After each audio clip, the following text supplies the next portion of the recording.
Good thing I arrived when I did. About that, where were you? I was keeping the ship at safe distance.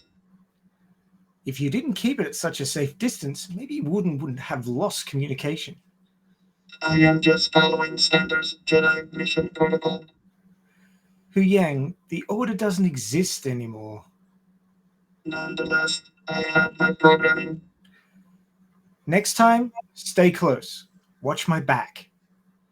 That is the job of a Jedi Padawan learner, which I am not.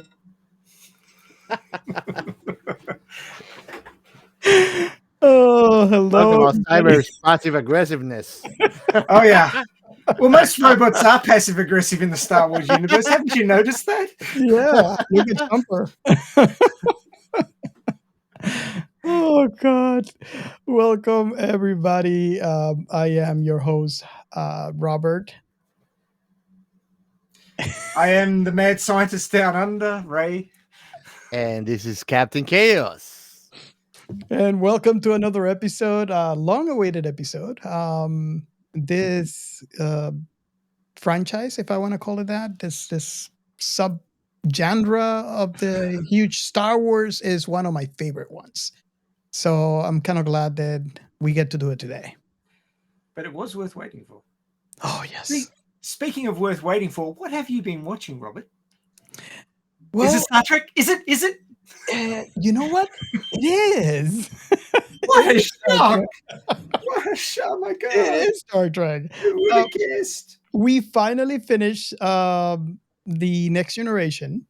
We watched a couple of movies, the Next Generation movies, and then I realized I went out of order because I believe that I should have started Deep Space Nine. So we stopped at the second movie and we started Deep Space Nine. So we're actually in season one.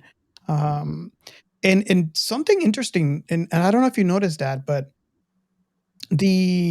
I have Paramount, so I have Deep Space Nine in Paramount, and most of those Star Trek shows they're kind of cleaned up, but this one is not, and it makes me wonder. I mean, I know it's not one of the most favorite Star Trek shows. I love it, and it makes me wonder. I don't know if you've seen it, Ray or Gio, but um, I love the show, and it's just shocking to me when I hear people that says, and I would have to say though, I was one of the ones at the beginning where I said, okay, TV a Star Trek show where you don't go places. I mean, it's in the name, where man has, not gone before, and we have a show that is Go dedicated. boldly.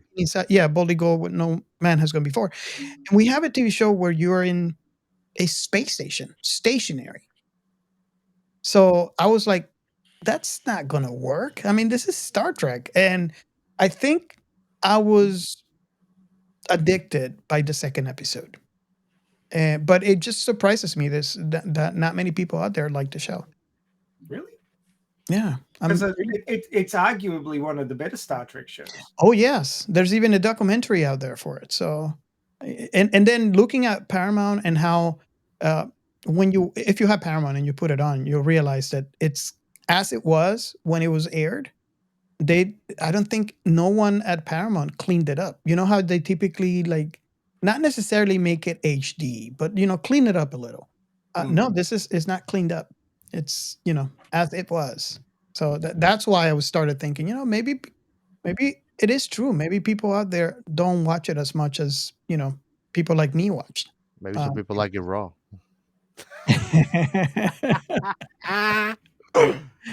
What do you think about that show, Ray? Did you? I'm not going to ask. I'm not going to ask. I'm trying to forget the conversation we were having with Captain Chaos before we started recording. Just keep reminding me of it. Yeah. If you want to I'm know, losing my mind. if you want to know, you got to join our Discord. That's all I'm going to say. Oh man. Yep. But anyway, no. Look, as I remember, Next Gen was at its peak when DS9 started, and everybody was like sort of on the TNG bandwagon. Mm-hmm. and DS9 was just sort of on the back burner. But once TNG finished before Voyager started, DS9 was it. Yeah. And people moved over to it because they didn't have any other Star Trek, and they caught up. And you're right, it shouldn't work because they're not going to Strange New Worlds. They're not boldly going much of any place. Yeah. But it shows you that good sci-fi storytelling doesn't require a ship to be traveling all over the place and have new planets every week and new things every week. It's more a case of, well, if you're in a central hub of transport, new things will come to you. Yeah. And, you know, it changed up the paradigm, and in a good way. And I mean, sure, they had to bring in all sorts of things like wars and Klingons being dickheads like they often do. But it was good. And I mean, you know, there was spies and there was Ferengi, and you got to explore a whole bunch of stuff and a whole bunch of interactions that weren't normal on a Federation starship. Yeah. And that's what made it interesting. I agree. I can't wait. I mean, it's a shame that our very own Captain Chaos is not. I mean, it's not like he doesn't like it, but he doesn't love it. So he's not, you know. But it's the experience is it's really cool. It's, Hate me. I would have to say the audience that he doesn't hate Star Trek. It's No, I just know. you know it's not his thing, which is okay. You know. Hey, I'm still able to watch and enjoy an episode or a movie of it, Mhm. and covered a great podcast with it. Yeah. Yeah. So. And today we get to cover the other side of that coin, Star Wars. So you know, life is good. Ray's face. He's like, Uh, sure, whatever flies your ship. Good old bit of space fantasy. Can't capitalize enough on that. I think Ray is you know flying away like those asteroids that are behind us right now. Look, I was just sitting there, and you know the Ahsoka ship's docking with Home One, and which seemed a little small. I thought Home One was bigger, but anyway, and 3 X-wings flew above her, and it was like, "Ooh," and I'm like, I wish that robot would stop making those stupid noises. Because you can't hear spaceships flying past you in space. Sorry, it doesn't work like that. Hey, Star Wars, bro. Don't push it. Sci-fi fantasy. There you go. Mhm. Hey, Captain Chaos, what have you seen sci-fi related? Sci-fi related. I've been watching Parasite. I'm not sure if I mentioned that I was rewatching. Yep. No, the best part of that was when he was in the bathroom in the second day, like, oh, I'm gonna try to actually arouse your part. He's like, no, wait. Ah! And the tentacle hentai starts. What else? I rewatched one of my favorite classics, Ghost in the Shell. Oh, that's a good I one. go back to that at least once every 2 months. And I also been rewatching whatchamacallit, I had it here actually, that way I could remember the whole list. Cowboy Bebop, and there was another one that actually doesn't, it's not very famous, Afro Samurai. It's sci-fi. Yes. Nice. When are you going to watch School Days, you bastard? I want to find out what you think of the Well, end of it. right now I am watching which is not sci-fi related, but I'm watching Tokyo Ghoul. Oh, what do you think? I'm loving it. That is a contradiction of mine because of the nature. If you watch that, you know that is not something I should like. But that's like you do. liking aliens. Yeah. Yeah, I guess it makes sense. Or liking Event Horizon. Event Horizon. Yeah, there you go. I just have one other thing to say about Parasite, and it is a shame when you can't trust your own right hand.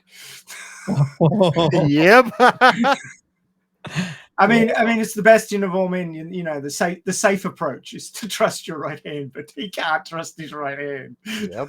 Wow. Not even figuratively, because No, your right hand should be your closest ally. that's right. Mrs. Palmer and her 5 daughters. Oh wow. And Raid, what have you watched lately, sci-fi related? Alita?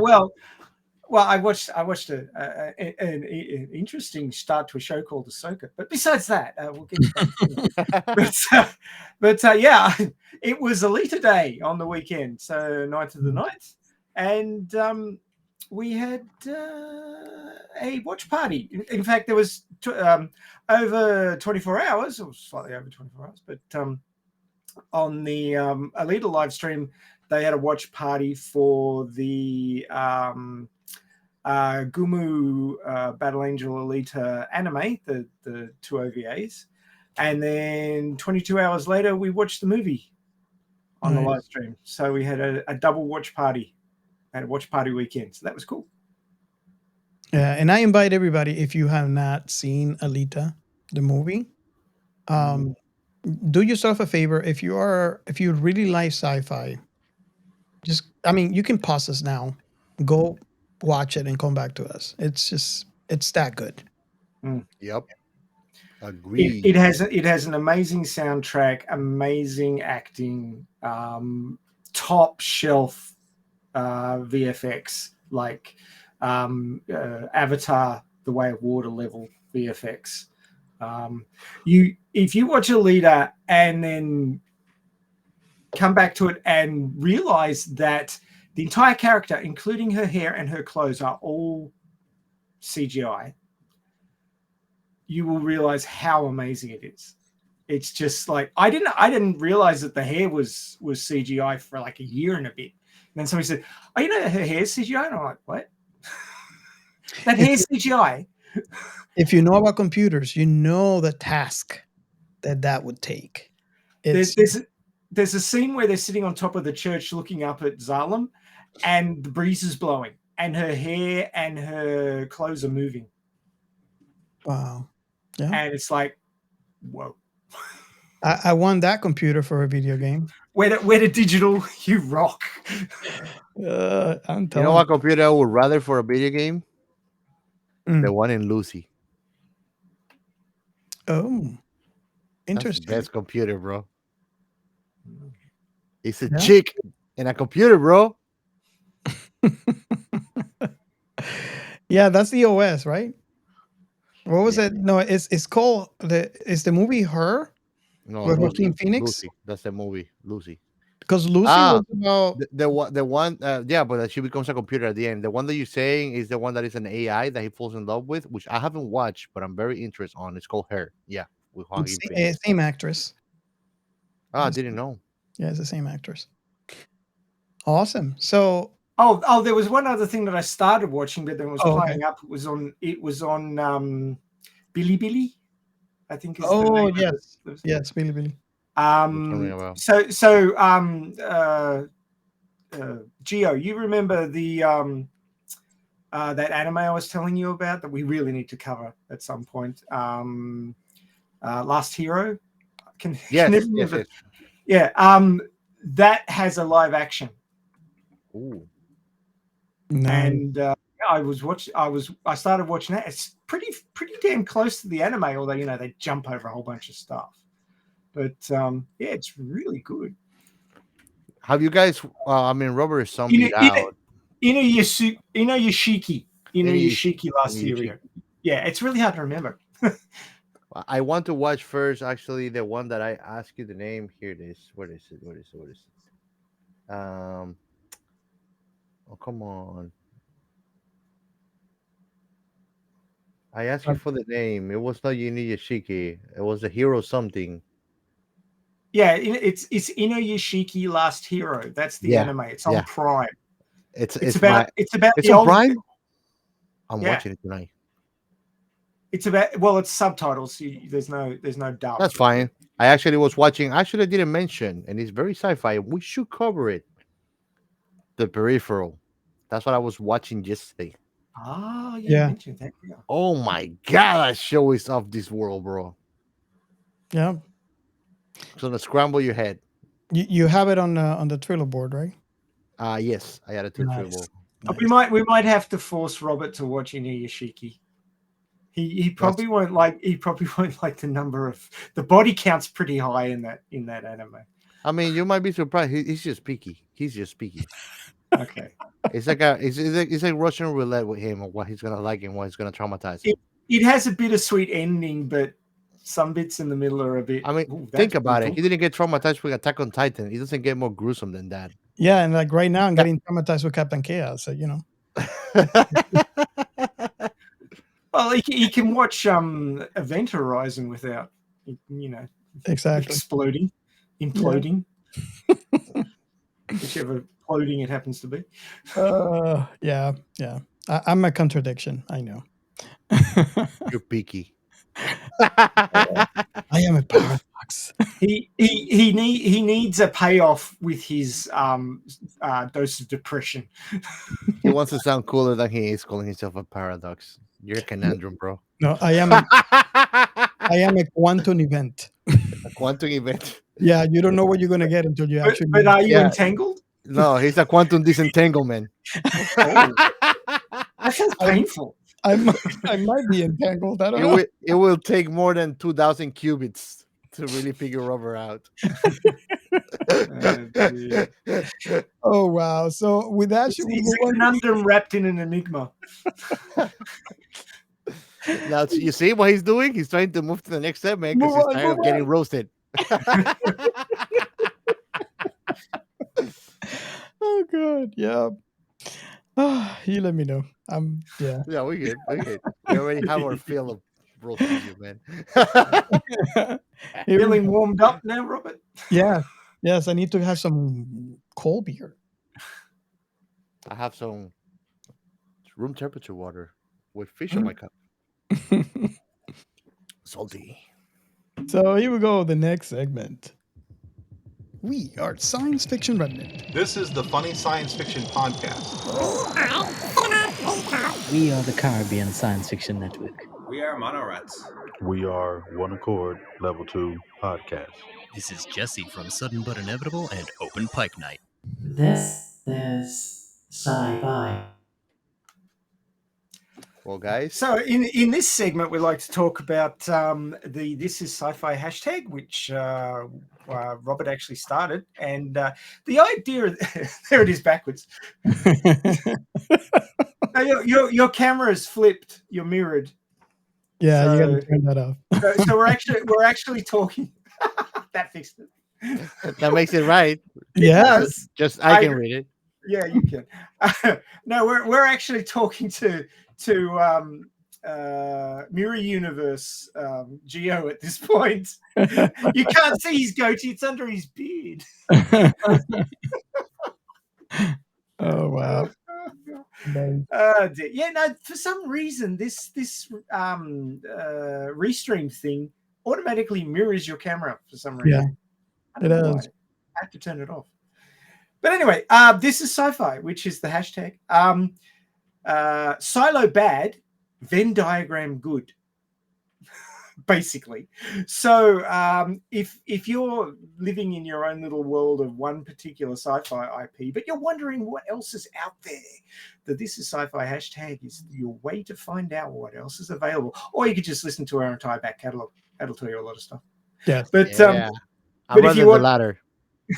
Well, that's true. We'd all rather the latter. We want those listens. But if you want a quick buzz across what's happening in sci-fi this week, you can jump on Twitter X, and you can check out the posts, because they're not tweets anymore, with the This Is Sci-Fi hashtag, and you will find out what's happening, especially with a lot of sci-fi podcasts, which are great. And some of those will be mentioned probably in the next segment, I would suspect, which is that way. I'm not mirrored anymore, so I got to point that way. No, that way, right? Yeah. Okay, so we move on to the next segment. Yeah, I think so. Well, first, I want to remember everybody, we are part of the Blind Knowledge Podcast Network. So go to blindknowledge.com and check them out. They have a great variety of podcasts and content creators. I'm sure that whatever you're into, you're going to find it there. And I'm going to move with my first shout out. I wanted to give a shout out to our incredible podcast follower, E. Lee Zimmerman. Your Yeah. support means the world to us, man. And we're thrilled to have you part of our podcast community. Thank you for tuning in and sharing the love. A big shout out also for Unreal Goals for their unwavering support. Thanks for tuning into the science fiction remnant. You're awesome. Sending a huge shout out also in our IG follower, Heather, and her tag is at HLM_FL. She's awesome. Thanks for being part of the science fiction remnant community and always being a top supporter in our IG and social medias and always listening to us. That's what real support is, and that's what we all do it for, is for that love to be out there, man. And last but not least, a dear friend of mine, he's also in IG. He's been giving us a lot of support too, Anthony Maria.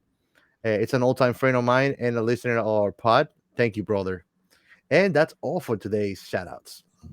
But if you would like a shout out for your podcast or any other thing to do with Sci-Fi Remnant, or you'd just like to pay us out because we deserve it, then you can call us on 1-305-563-6334. That's 1-305-563-6334. Our recording machine is standing by, ready to record your message, and we will play it on the next show, come hell or high water, because that's the sort of stuff we do. Yeah, and the hate mail too. Remember. Yeah, it could be about anything. I mean, you can start up a topic of conversation, with your message. So call in. Awesome.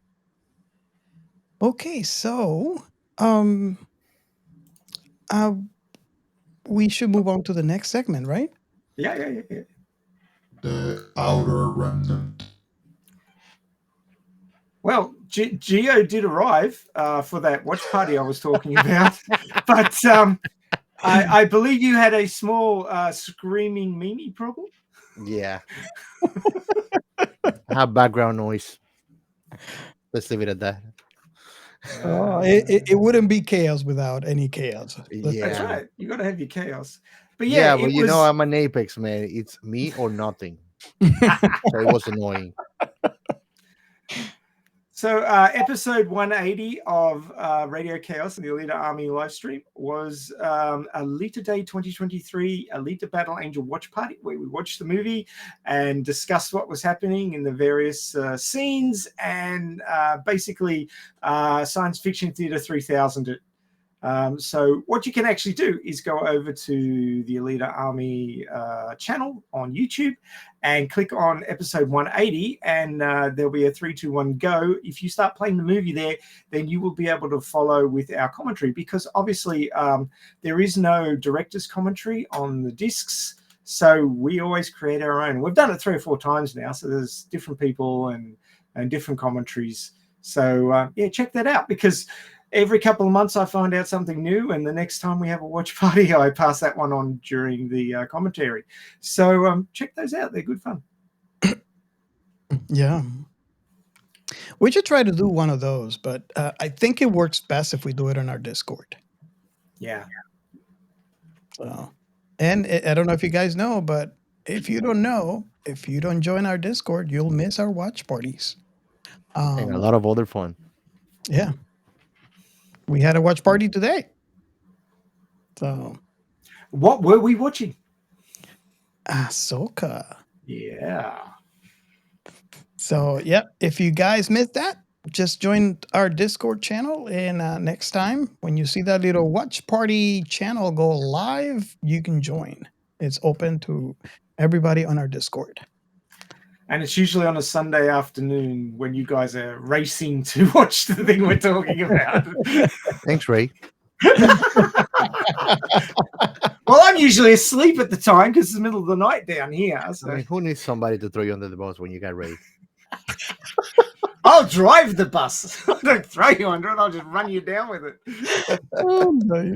Yeah, he's the kind of friend that he will make sure that things are done. At least he's reliable. He will run you down and then just back it up to make sure, and run you down again as he takes off.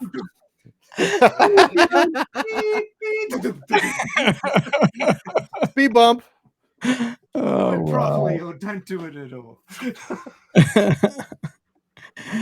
Okay, so I think we're ready to start this show and talk about um, one of my favorite characters in Star Wars, and also my wife's favorite character in Star Wars. Um, Before we start, I'm kind of curious. I'm going to ask a question, and then we can move on to the plot. Uh-oh. So, have you guys heard of Ahsoka prior, and have you seen Clone Wars and Rebels, or any of those? I have thanks to you, Robert. I didn't know about it before. Okay, but you haven't watched the Rebels or Clone Wars. Just parts. We covered some episodes before, I think, with Scarif, if I'm not Okay. mistaken, which awesome podcast. Go and check him out, Ro. But yeah, and then you showed me also to give me some background data on who was Ahsoka too. Mhm. We watched some episodes too about her, if I'm not mistaken. Okay. So you consider yourself an Ahsoka newbie? Yeah, you could say that. I mean, I now I remember when we're watching Mando, Mhm. and she did the appearance. That's when we went ahead and watched some of the Clone Wars episodes where she appeared. So I get more background data on her and her character. That's how I got to watch it. So when Okay. Mando was airing and she showed up, that's when I first watched Clone Wars, and we watched some of Ahsoka's episodes, if I'm not mistaken. And how about you, Ray? Well, I've seen a little bit of Ahsoka when Clone Wars was airing for the first time. I sort of lost track of the Clone Wars because, you're waiting for the next season to come out and you go off and do other things, Yeah. and then you forget about it. So I've probably got 2 or 3 seasons of Clone Wars to catch up on, which is probably where Ahsoka was the busiest. But I did see her when she was a freshly minted Padawan. And she's almost as annoying as Sabine was in this episode. I was trying to explain that to Gio. I think all Padawans, if they're not little kids that don't have that rebellious thing going on yet. I mean, Luke was rebellious, Ahsoka was rebellious, Sabine's rebellious. I mean, they're all either rebellious or in the Rebel Alliance. I mean, it's in the name. So yeah. I mean, you got to be a bit rebellious to be a bit of a Star Wars swashbuckling fake Jedi, post Jedi, nouveau Jedi hero. So yeah, you have to be, because I mean, who wants to go against the Empire if you're not rebellious? you got to be a bit nuts, actually. Yeah. Just a little bit. Just a little bit. Okay, so can we go in? Can we get the plot? And by the way, for everybody listening, Oh, now you want a plot? You wait until I've taken a swig of drink and then you ask for the plot. You bastard! Yeah, that way it's hot by the time that you finish the plot. there you go. Choke to death, and then I'll give you the plot. So I'll force choke you, Robert. for all of you out there listening, we are actually going to talk about just part 1, just like the name of the episode here is Master and Apprentice. But I do have to say, the only one in this trio that has only watched the first episode is our very own Captain Chaos. But me and Ray have actually seen every episode that has been released up to date, which I believe is 4 episodes. 5 is due shortly, and apparently Anakin's going to do something that's going to flip everything on its head, according to YouTube. But I don't know. When he doesn't. Whiny. That what the whiny Darth Whiny. Darth Whiny. Darth Wink. It's Wimp not Vader. fair. God, I love that. But I don't want to. I don't like Anakin. I don't like sand. I'm not going to the beach. I kill Anakin. I'm off that left. Oh God. Okay, Ray. I got a bit hot under color on Mustafa. Okay, the first episode of Ahsoka takes place after the Galactic Empire has fallen. A new republic has risen, but sinister agents are working to undermine the peace.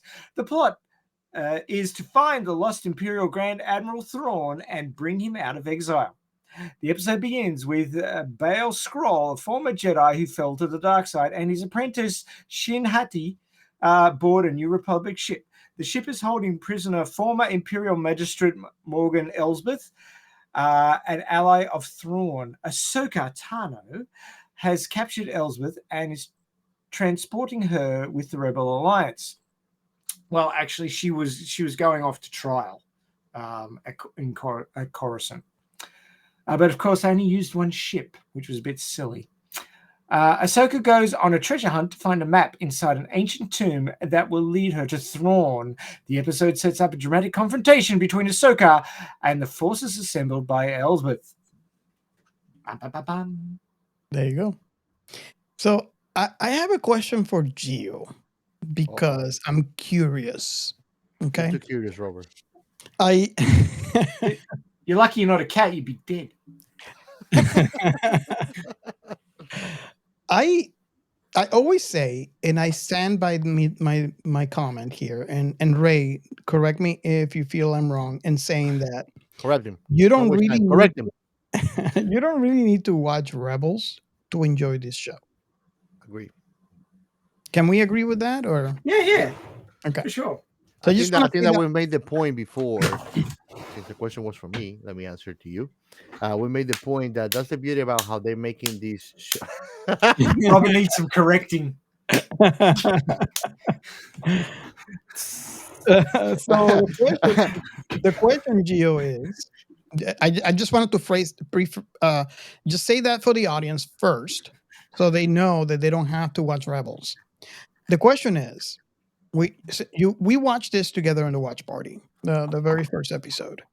Did you feel? Because I mean, there's a lot of references. There's a lot of references.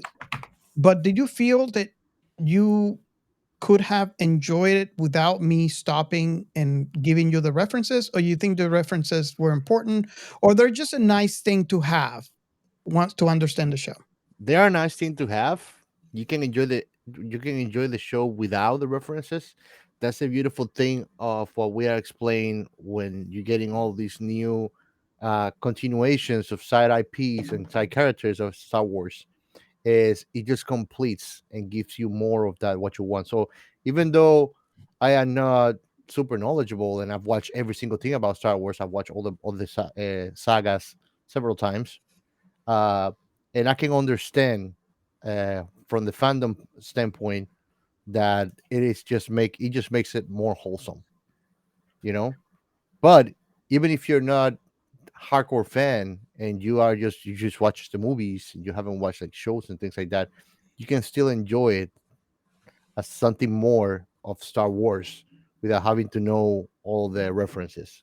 So it's a win-win situation if you look at it. Awesome. And of course, if like me, you're going to go back and watch Rebels after watching it, so you're going to go, "Hey, Exactly. hang on!" You're going for an aha moment. Yeah. So the reference that I wanna make, if you guys want to do that, which again, the reason why I've asked that question is to prove to you guys that you don't need to do this. You can really enjoy Ahsoka by itself. But the points that I want to make is, if you want to know a little more about Ahsoka, you want to watch Clone Wars, the entire thing. And one of the things that I really appreciate about Clone Wars is the fact that you get to know Ahsoka from the very beginning. I mean, she was a preteen, I believe, when the show started, and you get to see her grow into a Padawan all throughout the seasons. So and it's kind of interesting because if you put the first episode that Ahsoka comes out and put in the last episode that Ahsoka comes out in Clone Wars, you feel like you feel nostalgic because you kind of feel like you saw her grow. You feel, especially if you are a dad, um, or a mother, you kind of love the character, and at the end, you kind of feel like she's one of your kids, and that's kind of like the impression that I get. You get to know a lot about Ahsoka.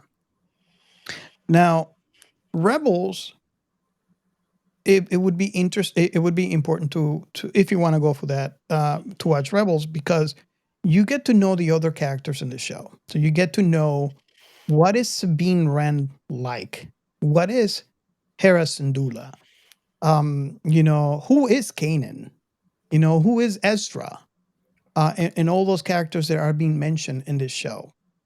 And it helps you paint a complete picture, and feeling things. And this is the best way that I can put it, right? And you guys let me know if you feel this is correct.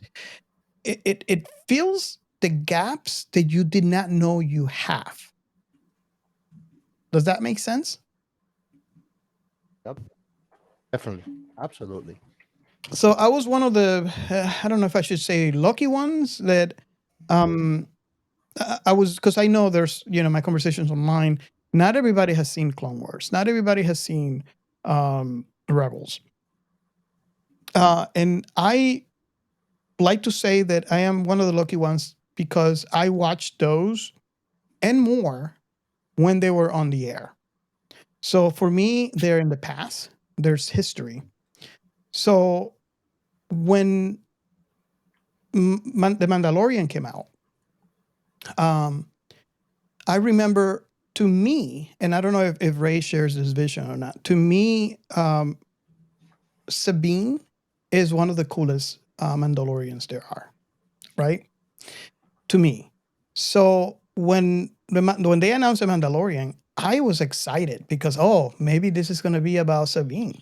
They're going to bring her out. And then we saw the trailers, and I was like, okay, it's not about Sabine. So maybe they'll bring her out because she is a Mandalorian princess. And no, so season 2, I remember there was a big thing when they were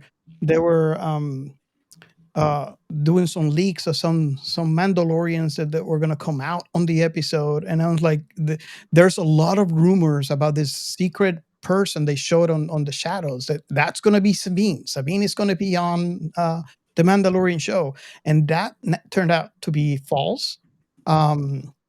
So I really enjoyed Mando, but I kind of hoped that they would bring Sabine into this Star Wars live action. So when they announced Ahsoka, I'm like, yeah, they have to, because by the end of Rebels, and again, throughout this episode, there might be spoilers. So if you have not watched Rebels, I'm gonna keep on going back and forth to it because it's bringing the references back into the show. Uh, they At the end of Rebels, they ended up together. They were going to look for Ezra. So when they announced Ahsoka, I got really excited.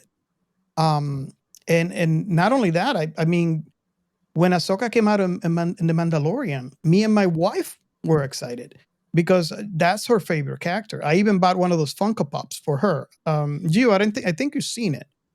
The Funko Pop. Yes. Yeah. So we got really excited, and now that they announced a show for Ahsoka, and when I saw the trailers for the first time, I was jumping. It was like watching a guy on his favorite football game, um, because there was Ezra, there was Sabine, finally Sabine on live action, and some of there was Lothal, and the trailers that we saw.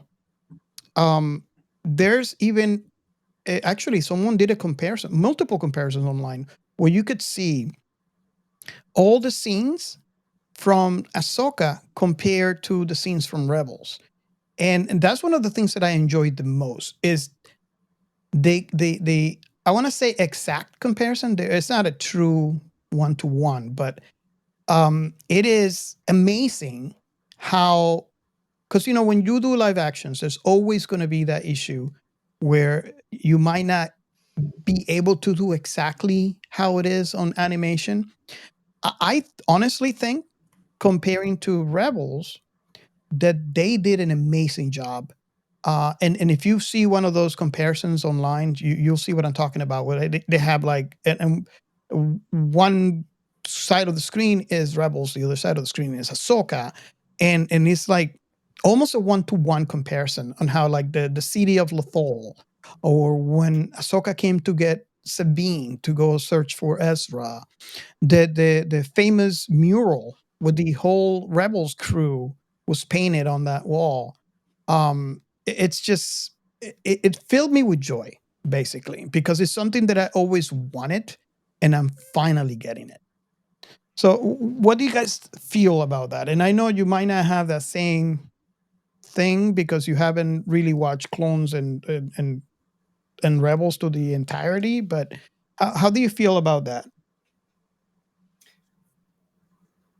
Well, going from what I have seen of Rebels and what I have seen of Ahsoka so far, this is like Rebels was Sabine and Ezra were kids. They weren't even grown yet, but now Ahsoka and Sabine are grown. Like they're adults. They're in their 20s, maybe even a little bit older than that. Because she said years have passed since the last battle in Rebels, the big one. So time's passed. They're now adults, but they're still acting like kids. they're still got massive egos, and being tsundere and Yeah. shitty over little things from years ago. I mean, No, I get it. lots of faults, lots of flaws, but still trying to do the right thing, kind of, sort of. I mean, that brings me, that scene where Ahsoka was telling Hera that she told Sabine not to take the map, and She walked straight out with it, and telling her, how she should have changed a little. And it's like, well, I bet you weren't that different from your master, and I just laughed. Because I seen Clone Wars, and I know how she was with Anakin, where Anakin tell her, okay, you do this, right? When we go into the battle, you stay here, and then I go there, and then together we'll do this. And as soon as I get there, Ahsoka will go first. And it's like Anakin is like, what the? Didn't I just tell you? It's like, so when basically can't do anything the master says. It's just not in the programming. No. So when Hera said that, I just bust out laughing because it brought memories back of and not just one time. This is multiple times that I feel sorry for Anakin. And Captain, I don't like that. Perhaps she drove into the dark Maybe. side. Might be done. Maybe you wonder, especially that last battle in Rebels, where she faces Darth Vader. Maybe he remember all the stuff that Ahsoka did to him. It's like, now you're gonna pay me back. Oh, wow. Pretty much. And every time that you were trying to defend Sabine, this is everything that went through my mind, man.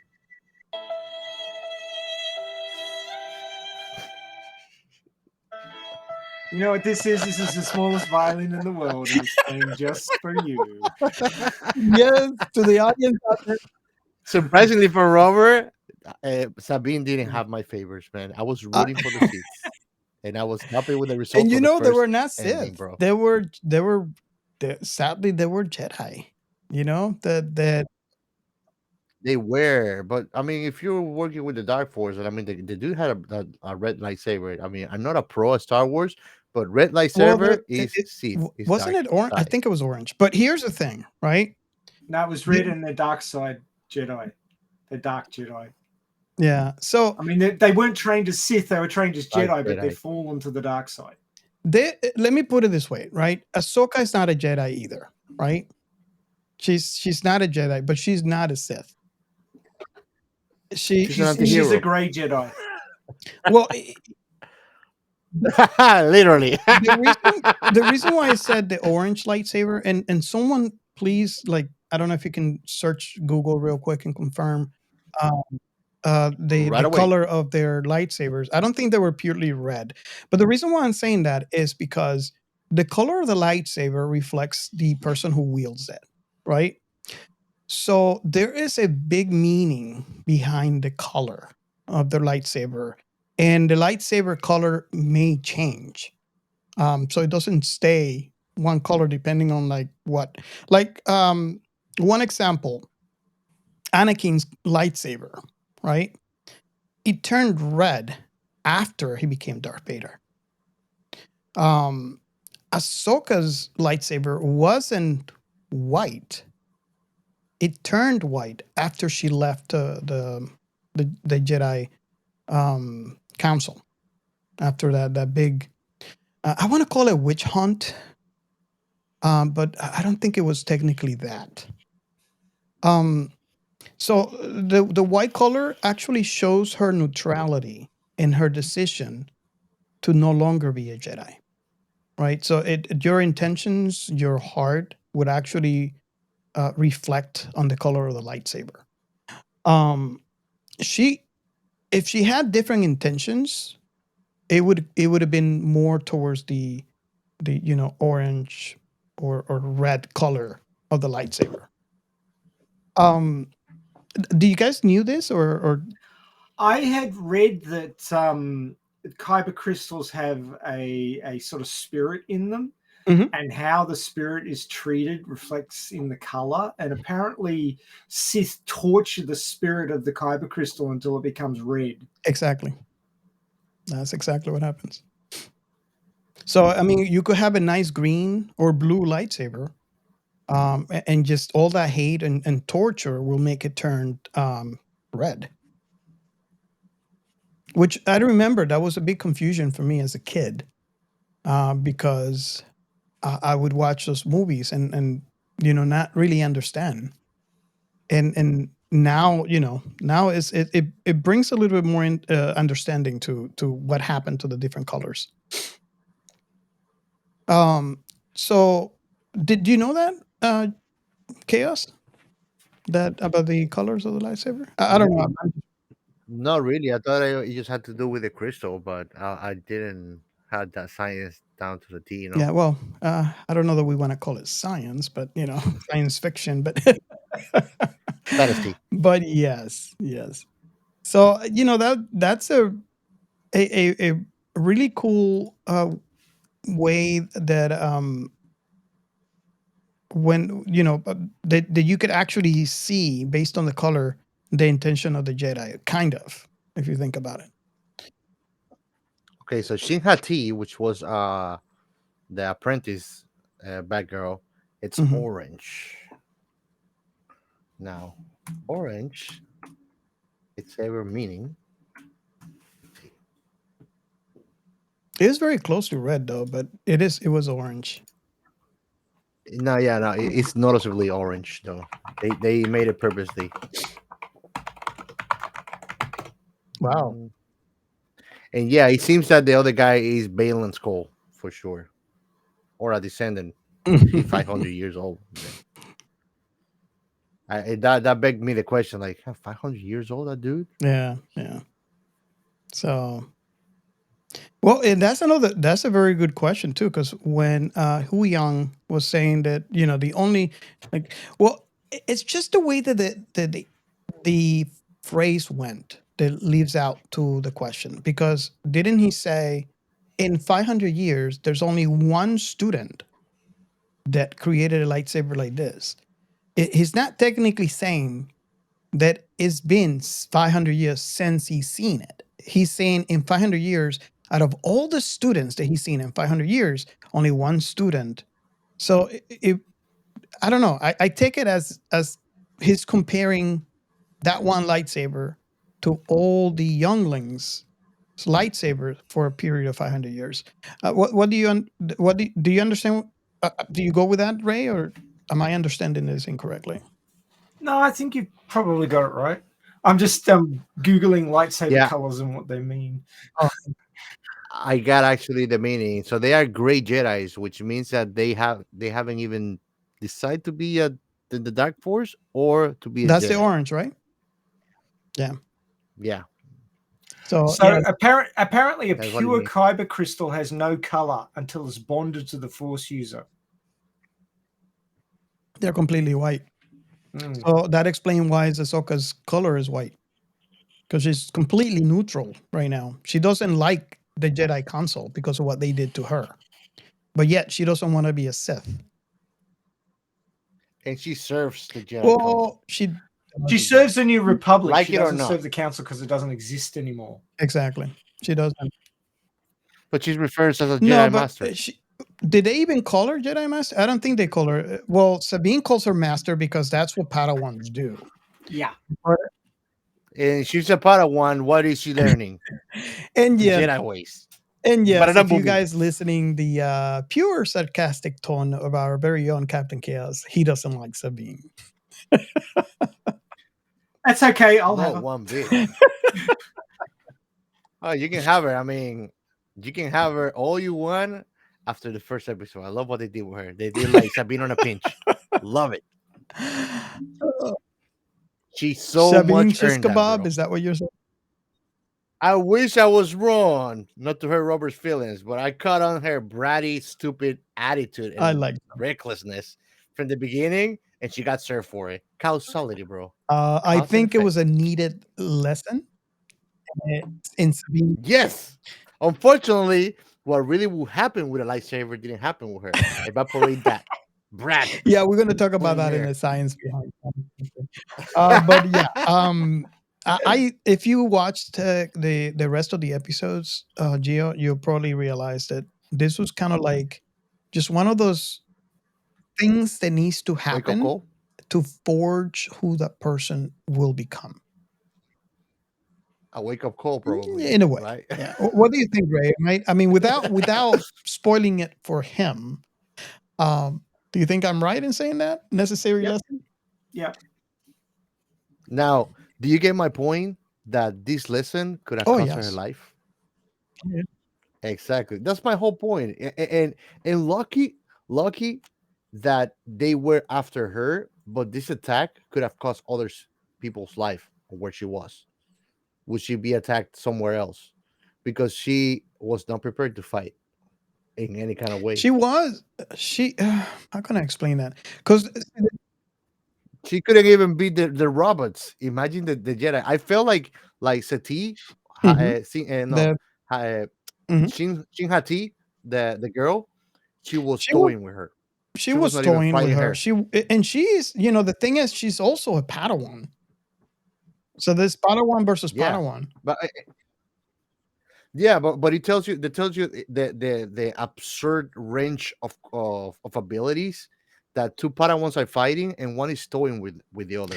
Well, That means that Hati could have killed her any moment if she wanted.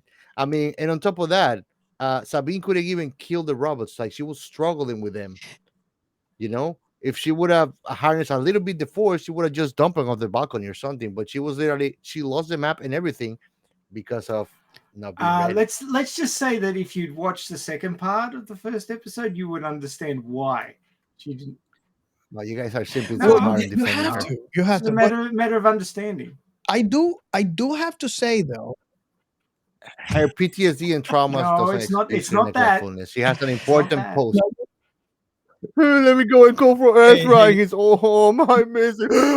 Fake There's waking only one up. whiny, okay, and that's Anakin. I don't like sand Hey, she looks everywhere. she looks like the reincarnation, passive aggressive of Anakin, bro. But I do have to say though, she was being trained under Kanan, and she stopped her training. She was being trained under Ahsoka. I'm assuming that after Kanan died, Ahsoka kind of took up the reins, and started training, especially since Ezra was missing. Because Ezra was trained. Well, he was still a Padawan when Kanan died, but he was training nonstop. So the difference in abilities between Ezra and Sabine should be like night and day, because Ezra was always training with Kanan. Sabine kind of stopped. I think it would have been kind of really, really cool if Sabine would have not really complete, because I don't think Ezra completed his training, but if it complete, oh my god, you guys, if you're not watching on YouTube, You if you're not hashtag. watching on YouTube, you're missing and this is how we derail the show. So, so if my mind just went somewhere else now. Uh, No. But you back to track. I think that this difference of opinion also is important because it's gonna make the conversation way more interesting too.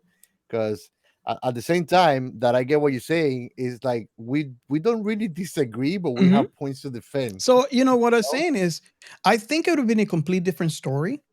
I think Sabine would have been a better Jedi than Ezra would be if A badass, bro. She's a Mandalorian, and she would have been a full-fledged Yeah, so Padawan. There She would have been has been unstoppable. another Mandalorian Jedi before.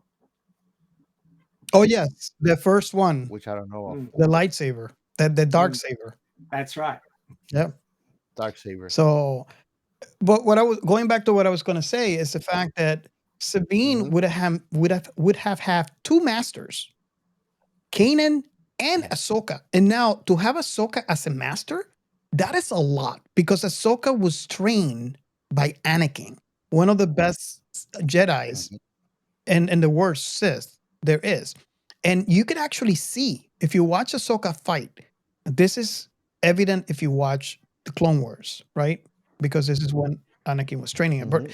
anywhere you see Ahsoka fight, you see resemblance of Anakin's style. Because What other Jedi would you compare to Ahsoka in skills? I don't know, man. I mean Ahsoka. I think for sure she's Yeah. beyond Darth Vader. Oh no, Darth yeah, Maul, for sorry. sure. Beyond Darth Maul. I don't think that she's beyond Darth Vader. She doesn't No, have that quantity of force. she's not beyond her master. I mean, it's evident from one of the fights. Ezra had to rescue her when she fought Darth Vader. But she is Mhm. the only second person that I know, and if you guys listening out there know of any other, please reach out and let me know.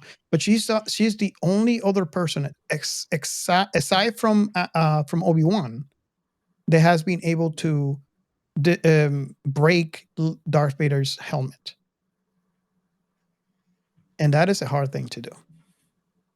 So to me, it's only been Obi-Wan, which is Anakin's master, which makes sense, and Ahsoka, which is the Padawan. So yeah, if Ahsoka would have had Kanan's training, and then after Kanan's death, and obviously Ezra disappeared, she would have training from Ahsoka. That would have been a tremendous Jedi training, and she would have been amazing. Because to me, Ahsoka is one of the best Jedi's there is. And I mean, she has a cool character. She has a lot of qualities that makes fandom love her too, like redemptive qualities. Because compared to what I saw back in Clone Wars, she, even though you can see that shadow of her fiery attitude, she's contained and Ahsoka. disciplined now. Oh yes, Yeah. and I think is what she has gone through. 'Cause, I mean, just imagine Yeah. this. Order 66 is given out. Granted, she's no longer a Jedi at that time, right? So you could Mhm. say she's kind of safe, although people are still looking for any force sensitive, right? But you see Mhm. everyone that you have seen, a Jedi master that you look up to, mostly all dead. And on top of that, your master, the person that you consider a father, for most of her life, that taught her everything, taught her good and bad and good, is the one orchestrating all this. Ooh, he taught her the bad things. So sexy. So I don't know. I mean, what do you guys feel about that? I mean, I don't know. That is hard, and I think that has to take some sort of You say psychological effect on you know on yourself. absolutely, and I think that the point to be made is that she showed what happens when you go through something that is either gonna break you or is gonna reforge who you are, and you can see that reform in her persona. When she shows on Mandalorian and Ahsoka, now you can see that change on her personality. While you see Sabine is letting that shit break the fuck out of her. But Excuse my French. Ray, I wanna comment this, and I wanna see your opinion on this. I think that the amount of experience is a factor here Oh, totally. because Ahsoka is already a grown person. Um, Sabine is it's not a kid, right? She's not a teenager like she was at the beginning of the Rebels, but she is. What is she, like 20? She's, I don't know. I envision 20. I might be wrong here, but she She's is not. somewhere in her 20s. I don't know exactly where. She's not the age of Ahsoka. She has not gone through the stuff that Ahsoka has gone through. They have all lost people they love and care for. But I think the level of experience, the level of maturity are in like day and night. And I think that plays a big factor in how you um, deal with situations. I think the level of maturity is very important. I'm not saying that you're going to make mature decisions. I'm just saying that the decisions of how you deal with things are going to be very, very different because of the age different and the amount of maturity that a person has done. And I think that's what's going on right here, as to seeing the reaction of how Ahsoka deals with things versus how Sabine deals with things. What do you think about that? Well, my opinion is that wisdom is something that only comes with experience and age. You can't gain wisdom without going through things and suffering and coming to some personal realizations. And obviously, Ahsoka has had more time to do this than Sabine has.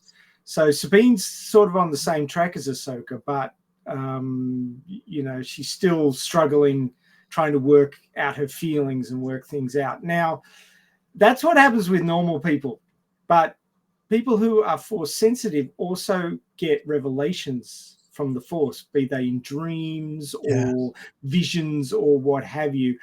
And that's a whole nother level of I'm learning shit I didn't want to know. Yes. And that changes people. And I just wanted to bring up the point, and this sort of goes beyond, this is past the fourth wall, but the acting and the pacing and the presentation of Ahsoka has a completely different feel to Mando. Mando is a Western. Mando is a bounty hunter Western. Yes. Even from the music, you get that feeling, right? It's a Western. But then Ahsoka starts, and it's got all that classical sort of, shadowy background music, and the deep strings, and giving you that feeling that this is monumental. Important things are going on here. Sure, finding Grogu and taking him to Luke and working stuff out like that. Baby Yoda. That was important, but this is monumental. Like the stuff that Ahsoka is doing is going to have a big impact upon the galaxy. She's trying to stop a new intergalactic war from starting. Let's put it this way: it's such a big impact that she made everybody in the fandom ship stop calling Grogu Baby Yoda. She had to come to Mando, so everybody got his freaking name and stop calling him Baby Yoda. Correcting Ahsoka, not Robert this time. Huh? Yeah. They're correcting Ahsoka. Gio's on a roll today. So, when I saw Ahsoka in Mando, there wasn't enough. You saw a bit of action. You realized that it was Ahsoka fighting Jedi style. That's great and all, but you really didn't get a feeling for the character. So I wasn't sure how Rosario Dawson was going to go playing Ahsoka, because we hadn't seen an adult Ahsoka in animation before. So there's no direct comparison. There's no comparison. Only trying to, and they did that deliberately, I suspect, because they didn't want a direct comparison, which is fair enough. Mm-hmm. But the desperate struggle, the big bad has been defeated, and now we're trying to build a new republic, and the problem is that nobody's cleaned the bath yet, and it's still full of Imperial scum. And it is a real shame that Gio didn't watch the second one, because there's so much more to talk about if you've seen the second part of the intro, because it's a two-parter. Yes. It rounds off nicely, and if Gio had seen it, there's a whole lot more to say. Now, I understand that this is a spoiler, so if you haven't watched the second part of part one, close your ears for yeah. But basically, the robot, Ahsoka's robot, Jun Yang, something like that. Oh, yeah. How you like the Doctor? Yeah, Doctor Who. Yeah, he gets around, doesn't he? David Tennant, Doctor Who. He's the voice of the robot, David Tennant. I was surprised about that. Sorry, I get who? Doctor Who. Anyway, so you basically find out from that robot, because that robot's been around for hundreds of years, training Padawans, which is why he makes that snarky comment that we used as the quote. Yeah. But passive aggressiveness of Star Wars robots aside, he's seen hundreds of years of Padawans, and he says to Sabine at the end of the second part of part one, he says, I have trained Jedi Padawans for hundreds of years, and by far you have the weakest connection to the Force of anyone I have ever trained. Which is why she's not using the Force to help her fight against the other Padawan in part one, because she can't. She's shit at it. All she can do is stand there and go, "I've got a lightsaber."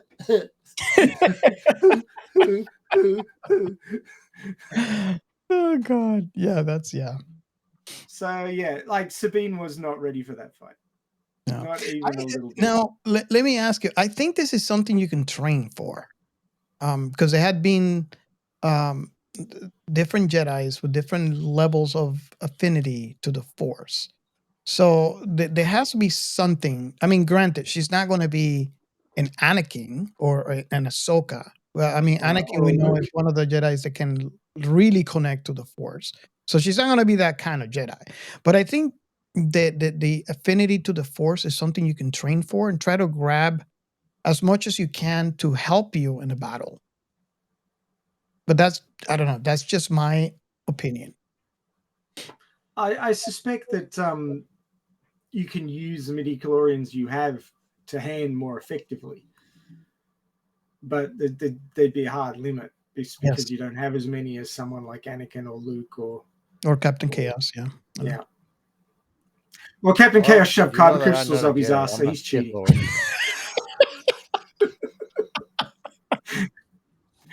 the chubby's ass. Oh, God. What color is it? I actually have an unmatched menace of the Sith lords. Do you know who it is? And we haven't talked much about him because he's kind of like a old legend. Darth Nihilus. Yeah. He makes Palpatine look like a little bitch. But an important question for you: what color is your Kuiper crystal? doesn't have color. Well, it has to get a color if it. Oh well, mine Okay, is so- red. Mine is okay. red, bro. Just wanna make.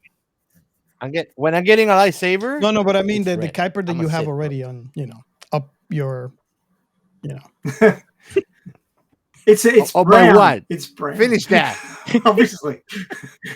No, I have it here. Man. Nice. He got Yeah, it back a few days later. I just had to ask because the listeners will wonder. So, we have to. Well, if the listeners are and watching this on YouTube, you could see that I have my Yeah. Kyber Claire still here.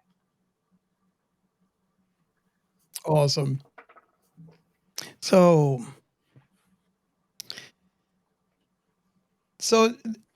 did it surprise you as much as it did? Well, I don't know about you, Captain Chaos, because you're not a fan. You're not a Doctor Who fan. But you know who David Tennant is. Okay. Yes. Did it surprise? I mean, I know it kind of surprised me that it was the Doctor behind, and it's kind of like interesting to me when I find connections between IPs, especially for us that we love all sci-fi equally. That there is that connection between Star Wars and Doctor Who. I mean, Yeah, and I mean, he's Yeah. a great villain too. He's done Oh, a yeah. couple of villain roles. Okay, you cannot put that shit on a lightsaber. Well, Wait, will it fit up your butt?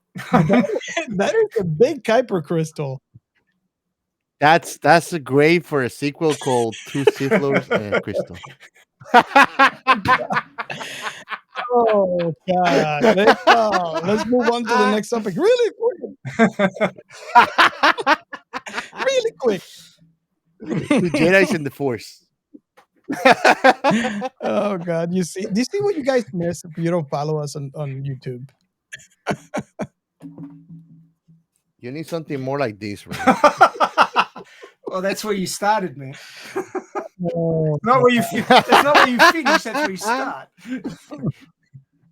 Okay, you're getting too creative, man. No tentacle shit here. He's not an intergalactic hentai.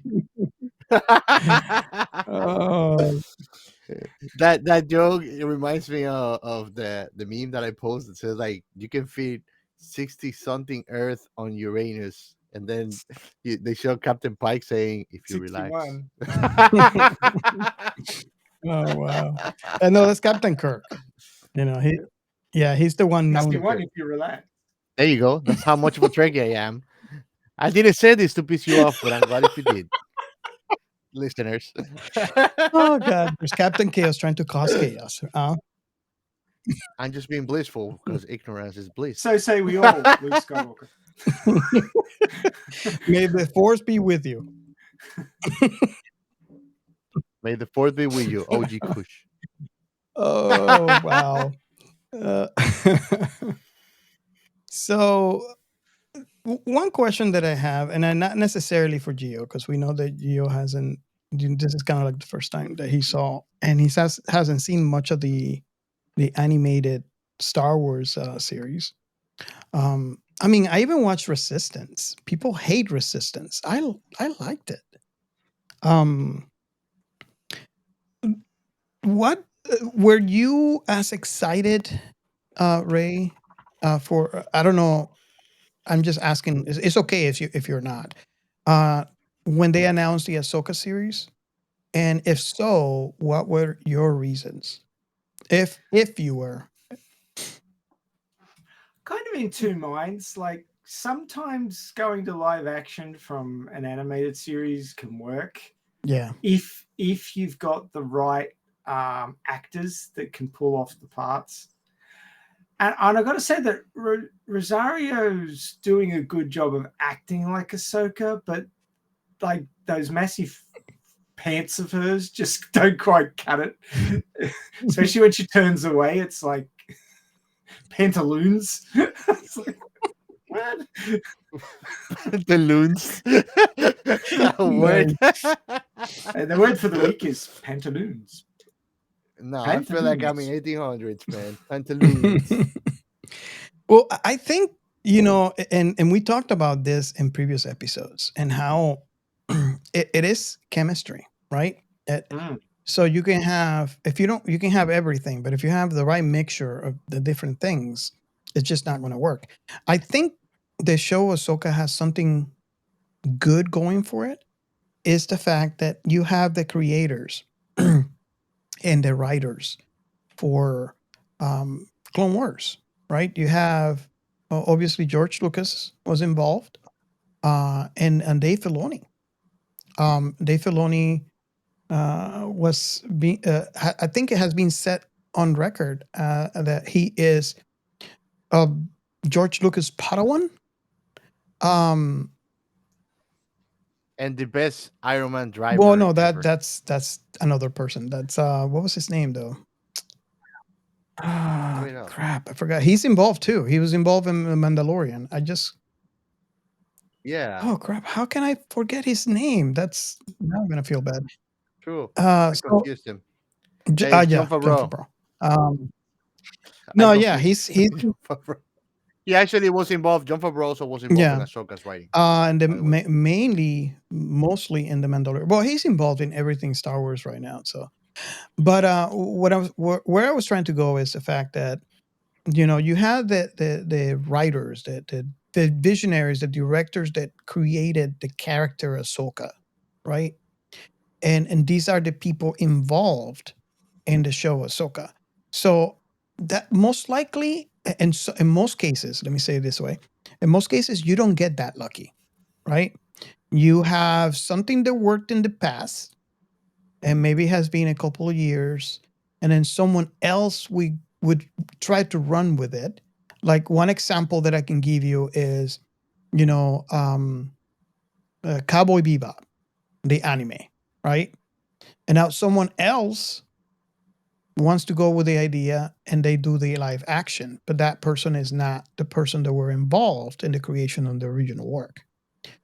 And it doesn't happen often. I mean, this happens very frequently, I should say, where the remake of a thing gets made by someone else that possibly is a fan, someone that loves it as much, because otherwise they wouldn't have the passion to create that one thing, right? So at least we're good there. A person has the passion.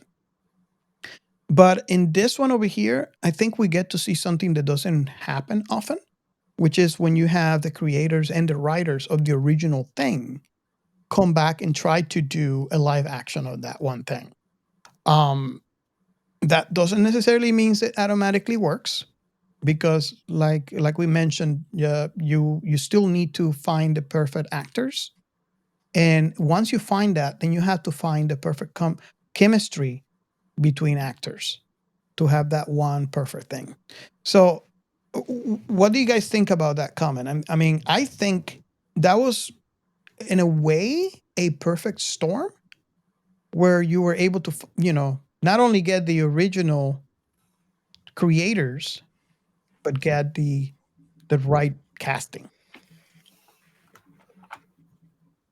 It's like a feeling. It's like a feeling that you're getting the both of both worlds, and you're getting also this new generation of great directors that are getting the torch passed on to them.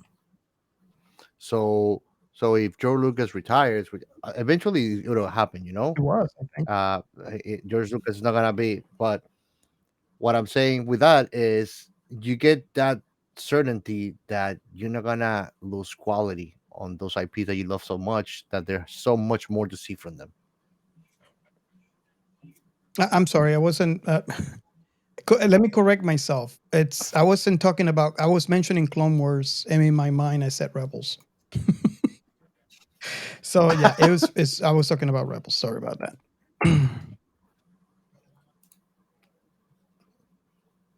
Great. What happened? Which one? Which so you Yeah, I were was talking talking about about Rebels, Rebels. Dave Filoni involved in it. but I think I honest, okay, I did I honestly watch Rebels, think that Robert? he created the character of Ahsoka in Clone Wars. I could have sworn that he did. Wasn't Ahsoka created? What Ahsoka is not like far before the new movies in the 90s, the Phantom No, Menace and no. that This was was yeah, it created was created afterwards. for Clone Wars. It's some kind of tricky fuckery then, because it's like all these characters and big components of this giant universe didn't even exist when the movie was the big Yeah, boom and the IP was really yeah. I flourishing. It's just like they came out with it on the go. yeah. Well, before we move on to answer your question, just want to say I stand corrected. Ahsoka was created by Dave Filoni and George Lucas. So I think to answer your question, and this is something that we have talked about in previous shows. I think this is actually a testament of not only the creative mind, but the possibility of creation for sci-fi writers, or actually I think the writers in general.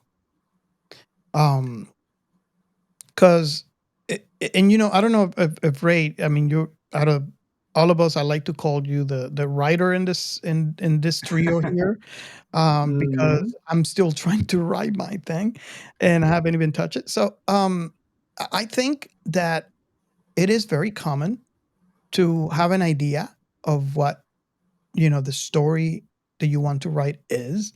You have a starting point and you have an end point, and it is very likely that that writing process becomes a journey where you learn with as the character changes by themselves. It kind of like they take their own, how can I say, uh, They take on a life of their own. in some cases what you had as the end point for the story turns into something completely different Yes, that can happen. because the characters kind of like choose their own path, Well, and it's it's crazy. the same as, if you were a kid and you go, oh, like when I was 10, I wanted to be a helicopter pilot. When I was 12, I got type 1 diabetes and was told that I was never allowed to hold a pilot's license. So therefore, I could no longer be a helicopter pilot. That was the end of my dream. At 12, I was cut down, and so I've never flown. I've flown, but I've never been the pilot. So that was that. Too bad. Suck ass. That is not happening. So yeah, I mean, you can have all the plans you want, but they don't necessarily turn out the way you think they're going to. Yeah. I just find that really interesting, in how that it's actually a truth in writing a story. It's crazy to me. Well, a story has a flow, and you can try to ignore the flow and like bash it into where you want it to go, or you just let it be organic and go where it wants. And oftentimes when you let it be organic and have it flow to a logical endpoint, it often turns out better than what you envisioned for it in the first place. And that's the same with life. I mean, a lot of times you end up in a place you were never expecting, and it turns out to be better than the one you envisioned for yourself when you started out. Yeah. So, I And, mean, it can also end up being the seventh level of hell, but we won't go there. yeah. Well, I was just trying to kind of comment on Captain Chaos's commentary, and I don't think that George Lucas at the time when the first movie came out even knew the level of success Oh, that no, he had no not idea. only the movie was going to have, but the story itself. Well, he had planned for it to be a one and done, if that's all it was going to be. But he also Yep, this is where the started BGs. at number 4 because he knew it was the most epic, exciting one, and if people were going to get on board, that would get them on board, and it was a raging success. Yep. It changed cinema as we know it. Yeah. So I mean, And it wasn't called New it Hope. was a New Hope. A New Hope was a New Hope. That's what it was. No, it wasn't New Hope, man. The real original name was Space Hillbillies. Kiss your sister and give it to your best friend. If you'd written it, yes, that would have been its name. Yes. But no. Oh yeah. Oh, definitely yes. when he penned the plot, Luke and Leia were not siblings. Yeah. Even That's what happened when you mix it up. even when he penned Empire Strikes Back, they weren't siblings. That came later. Yeah. And that's called Oh, bro. retroactive modification of plot. And these things happen. I mean, you have better ideas at a different time. You go, can I shoehorn that in? Can I flip the thing? It's like, yeah, what the hell? Yeah. Was like flip the scene? No, flip the sis. I wanted to ask a question, and I don't know what answer I'm going to get. Especially from Captain Chaos. I think I know what Captain K's answer will be, but really? I have no clue. For as far as you know, the story so far for Ahsoka, her life story, based on mostly Clone Wars, not Rebels, and how Anakin turned out, right? And we know the stories, and obviously you guys know the story because we all here seen the movie, right? Do you think? And this is something that I always wonder, and I'm wondering if you have an answer to this. If it's okay if you don't. Do you think that Anakin would have turned out completely different if Ahsoka never left? Because, and the reason, before you answer, the reason why I want to ask this question is because Ahsoka truly was to Anakin like a daughter. He really, really loved Ahsoka as a daughter, and Ahsoka loved him as a father. So when she left is a big turning point. It was a sad time. Anakin, Anakin did not want her to leave, but she needed to leave. Do you think that point in Anakin's life would have been enough to make a complete different end up result? Or do you think that it was just going to be, I mean, obviously we know how the story goes, right? I'm just talking about the experience as as a human, and how we manage our traumas and events that happen throughout our lives. What I don't know who wants to go first. How do you like, Ray? I have my answer already since the beginning of the formulation of the You go question. first. I think it wouldn't have mattered because if you look very deep in between the lines of his behavior when he chose to join the dark side, he allowed himself to be deceived by the excuse of saving his wife. So he threw everything under the bus. I mean, come on, bro. He killed all the younglings. If you're able to go through that, I don't think that his relationship with Ahsoka would have a special treatment upon that. He probably would have killed Ahsoka. Well, he killed his wife too. Exactly. So I mean, if he kills his wife and he killed all the younglings, children, what tells you that Ahsoka had a special treatment? It's like there's no exceptions when he decided to allow himself to be fooled by Palpatine to get So more you power. feel that the loss that he had early on, when he lost Ahsoka and they consider her as a daughter, wouldn't really matter. That huge loss. Okay. No, it wouldn't have. I mean, he still had his master with him, and he turned his back on him and did on his back those horrible things. So, and I mean, he turned up against everybody that was on his side, his family, people that raised him, that rescued him, that got him out of slavery. He turned against them. So I don't think that I think that it was good that Ahsoka left because it would have might have cost her her life if she would have stick around to see what Anakin was going to become. She would have fight him probably and not be ready for it. Okay, and I see that because I mean, at that time when this happened, Anakin, Ahsoka did not have the necessary matureness and the training that she Yeah. has in the show that we see now. I still linger the question that he might have forgive her life for his own disadvantage. Just like you notice along the whole history of Darth Vader, that he falters sometimes when he's fighting with specific people. When he fights with Obi-Wan, he falters. He really could have taken down Obi-Wan and crushing And him to Ahsoka death. too. He faltered big time. Exactly. He faltered big time with her too. So it could have been for the benefit of the doubt that wouldn't mean her life, but for playing devil's advocates, it was for the best that she left, and hence it plays beautifully that everything happens for a reason. Because Ahsoka turned out to be a great Jedi Master, or whatever Yeah, you want to call her. don't call her Jedi. She gets upset. Great I, Jedi. But she's not a I Sith. ain't no Jedi.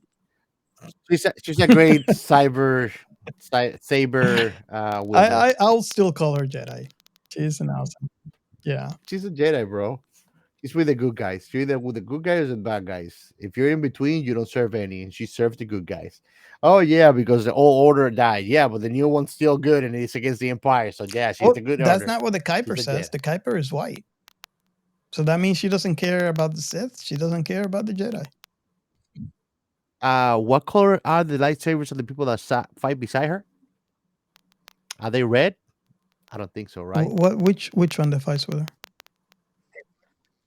She fights along other Jedi's along her whole Oh, career and history, or she's all always different, alone all with different nobody colors. around her. Blue. Yeah, but they're not Yeah, red. but yeah, They're not red. but she doesn't care. Thank you. I don't think that we need. I know that she doesn't care. It's still. It's like that thing of people thinking that not making a decision is not a decision. It's still a decision. So she's not picking a side. Still, she's on the side. She actually, I don't want to say hate, right? She actually has a how can I say, Distrust. A grudge. She has a grudge. Yeah.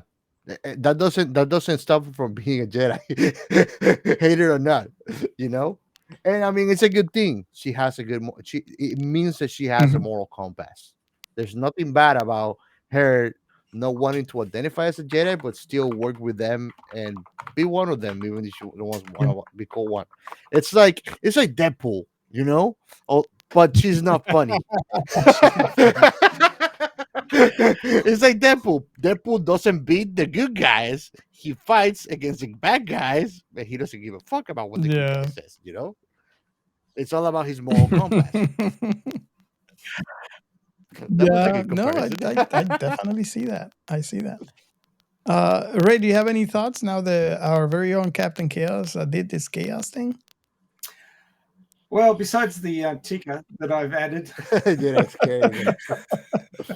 And you know, again, I don't get tired of saying if you're not watching YouTube, you're missing out on those little nice stickers that we put down there.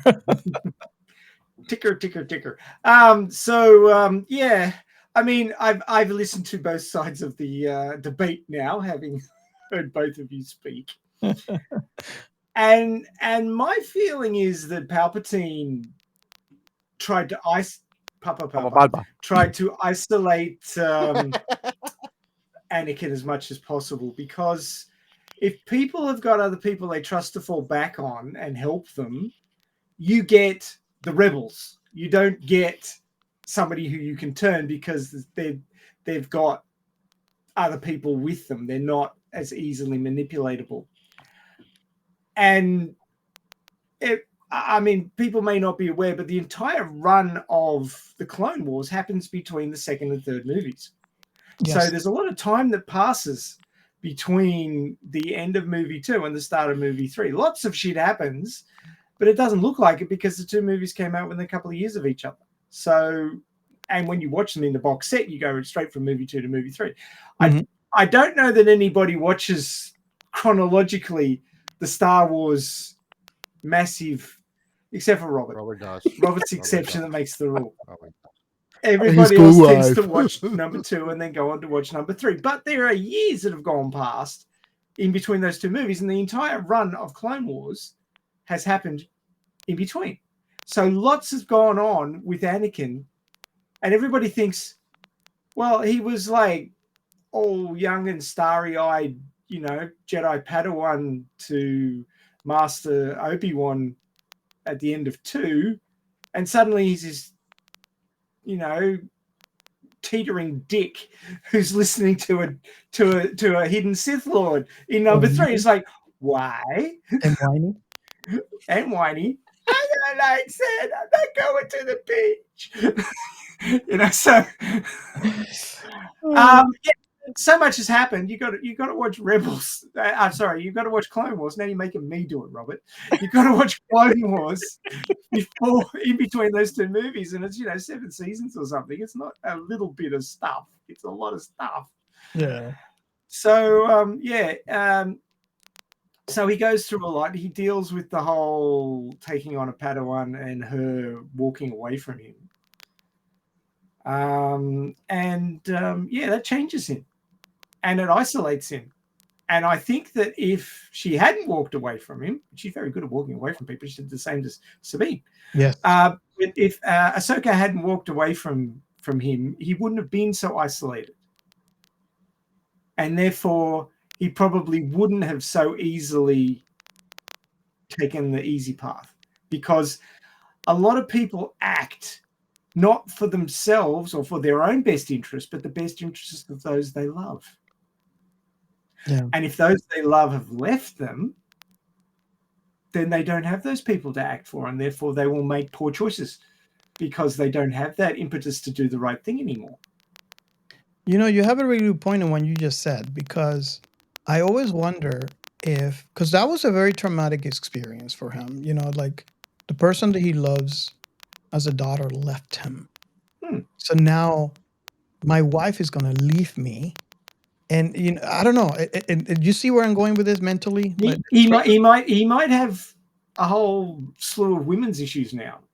Like, not that he's recognized that, but Ahsoka left him. He's thinking Padme might leave him because their love is forbidden, and she's saying, "Are you sure you want to do this?" Like, she's questioning it all the time. So he anchors her with 2 babies. One's not enough. Twins. One for me and one for the Force. Too many midichlorians. Using too many midichlorians. Too many midichlorians for one baby. You had to split the fetus.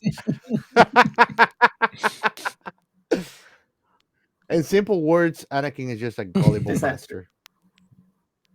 Yeah, because honestly, even being manipulated is up to you. Look, I don't think that the Jedi teaching, like the human side, is even there. I mean, they teach you how to be a Jedi. They don't teach you how to be a person.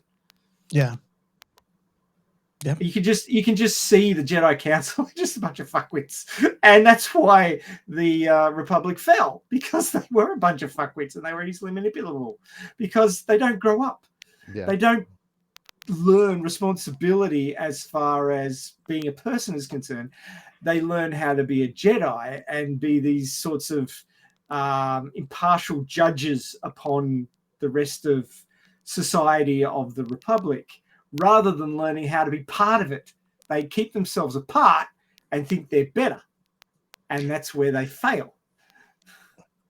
You have a really good point there. And I really never really thought about that before, because, they're teaching you how you shouldn't have attachments, especially relationships that leads to love and marriage and stuff like that.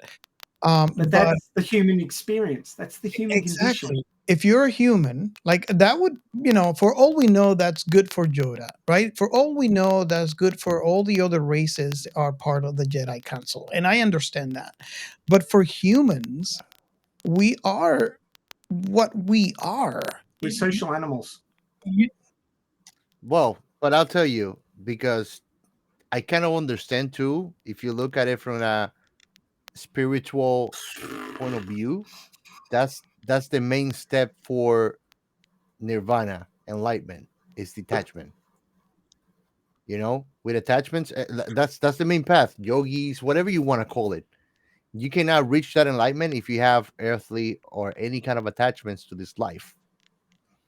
So once you look at it from that standpoint, it makes total sense, and you're not able, you're not gullible because there's nothing that can hold you back. You become somebody that got nothing to lose. That's the most dangerous foe you can face. Is somebody that's got nothing to lose, Yeah. because you cannot But waver if you've their got state of nothing to lose, mind by but if killing you've got nothing to somebody. lose, you don't value anything. But that's not. It's not about valuing. You already have It's a mission statement. 100% about valuing. Your whole life. If you don't value anything, you don't give a crap what happens to it. That's the Sith. Having detachment and valuing life are completely different things, because their whole mission statement is to protect Then life. why did they fail so badly? Because the moment that Palpatine faced Samuel Jackson and he told that, "There you motherfucker," he got screwed up, bro. There no. Is it because he was missing his eye patch? Because he hadn't been scratched by the space cat yet. No, I know it's because there were no snakes in the plane. Oh, right. Okay.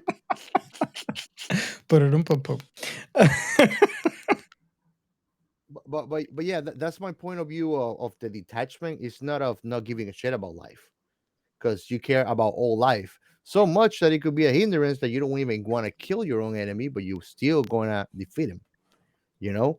And when you think about an animal that has lost his sight and is just rambling and going on, and you want to still save it, what's the best way to do so? It's overpowering it, showing it that you cannot win.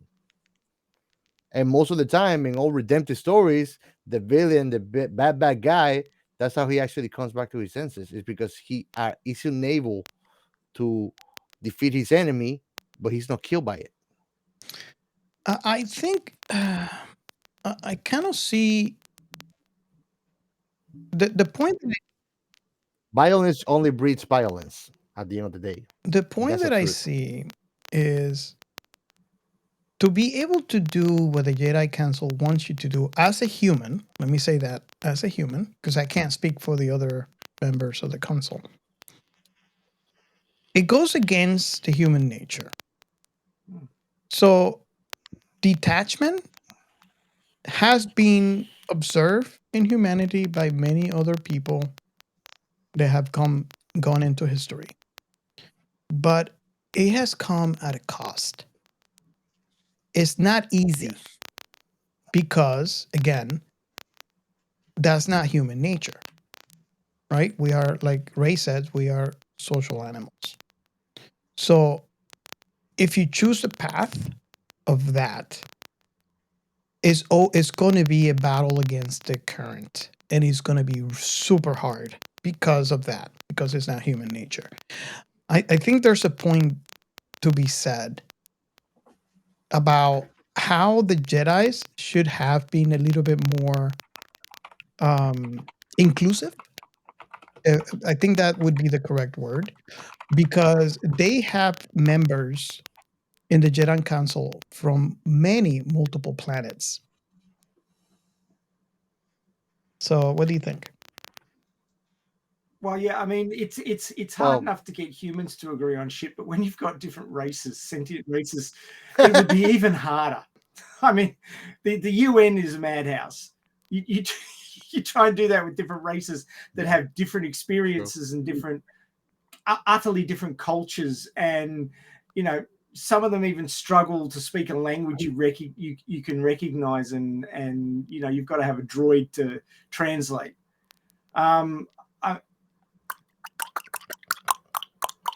Yeah, 3:30, I think.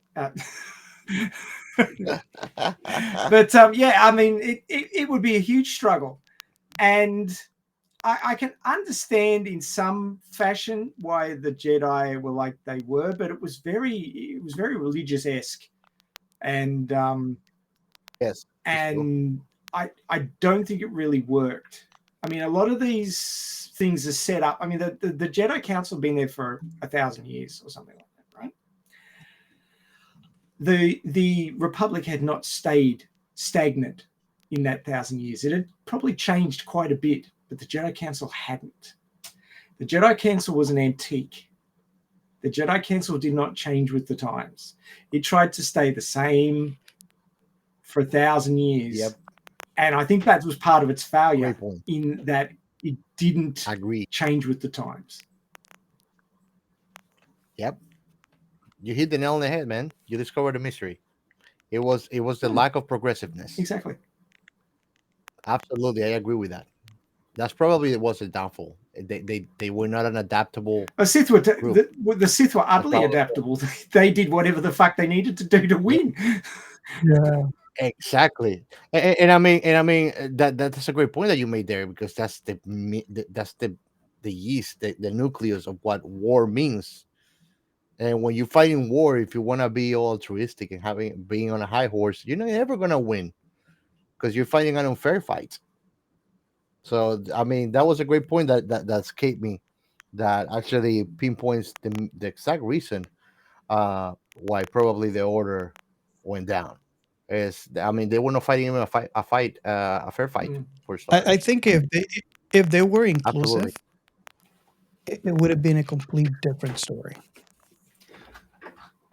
Well, all they had to do was stop being a dick to Anakin, for starters. Yeah, I mean, inclusive might not be the word though, if not adaptable, because being inclusive means that you're easy to infiltrate too. You don't want that, you know. But not being adaptable, that was a great point. And I mean, to complete, I was trying to think of a quote, and it's from Aristotle, that kind of put in a very short phrase the meaning of, like, when Yoda was by himself on a planet. That was something very symbolic of enlightenment too. And basically, the Aristotle phrase says that for a man to be able to live alone, he's either has to be a beast or a god. I can see I'm never living alone. Right. Okay. It's the difference between loneliness and solitude. Anakin was a lonely bitch. Now, to go back to the show, we really There was a show. There was really. Oh, okay. Yeah, let's keep on talking about this wimp, Sabine. so Sabine on a pinch. Ray, if you have seen, I think I like to venture and say you have seen more Clone Wars and Rebels than Captain Kales has. I probably have. Yeah, I think I've seen For sure. 3.5 seasons of Clone Wars and most of the first season of Rebels. Nice. Yeah. So, You see more. do you think that Sabine, at this stage in this episode, is at the same mental level as Ahsoka was halfway through Clone Wars? You're trying to compare chalk and cheese, I think. I mean, they had different upbringings, yes, and different levels of force sensitivity, and different masters, and I think that Sabine has suffered more loss than Ahsoka had. yes. I mean, Ahsoka was taught from a very young age to not become attached to things. You know, the whole Jedi. You've got your Jedi master, but you're not attached to anything else, and that was the only thing she was attached to, and she chose to detach herself from it, and she walked away and was just, you know, the yogi on the hill, the hermit. It didn't bother her. Whereas Sabine was part of a crew, a very tight-knit crew, and thank you. And she was I wouldn't say she was your average young lady, because she was a princess, but she had, you know, those youthful feelings of attachment and desire, and she was basically a child soldier, and went through a shit ton of stuff and lost Ezra, and, you know, she's isolated herself off in his tower, remembering him and trying to avoid being labeled as a hero. And fiddling with electronics and doing a few little things like that, but she's not moving forward. She's stuck in the past. She's stuck in the past of what she lost, which was Ezra. And part of that past was Ahsoka. And so when Ahsoka shows up, she's not real keen on the idea because Ahsoka is part of the pain of her past, part of her failures. And this is a lot for a young 20-something to have gone through already. There's probably some PTSD in there as well. And she's not moving forward until Ahsoka shows up again. And she's against the whole idea of going back under Ahsoka's wing and working working with her to achieve something else. But she knows that if she doesn't, she will be forever stuck in the past. So she's got to go and get over that past by at least trying to find Ezra. And in doing that, she's got to go with Ahsoka. To do that, she's got to try and stop the war, the next war from happening. And part of her is a hero. She can't help it. So that's driving her to work with Ahsoka as well. So it's a love-hate thing about going off with Ahsoka. She's in two minds about it. And she spends a lot of those 2 episodes that I've watched sitting there thinking about it, trying to work out what she's going to do because there's no clear path. It's not obvious what she should do. Should she stay here and just do her own thing? Should she get involved with Ahsoka again and try and do something big? What should she be doing? And in the end, her adventurous spirit that got her through Rebels wins out. And she puts her Mandalorian armor back on and agrees to go with Ahsoka. So she's sucking up her ego and placing herself under Ahsoka again and going back into the fray, which she knows may or may not help her solve her issues about Ezra. But it's better than sitting on her ass in that tower and doing nothing. And that's the only answer she's got at this stage. So, I mean, it's a lot for a young person to try and work through. And it took being stabbed by a lightsaber to do it. She's also pissed off with that woman and wants to find her and beat the shit out of her.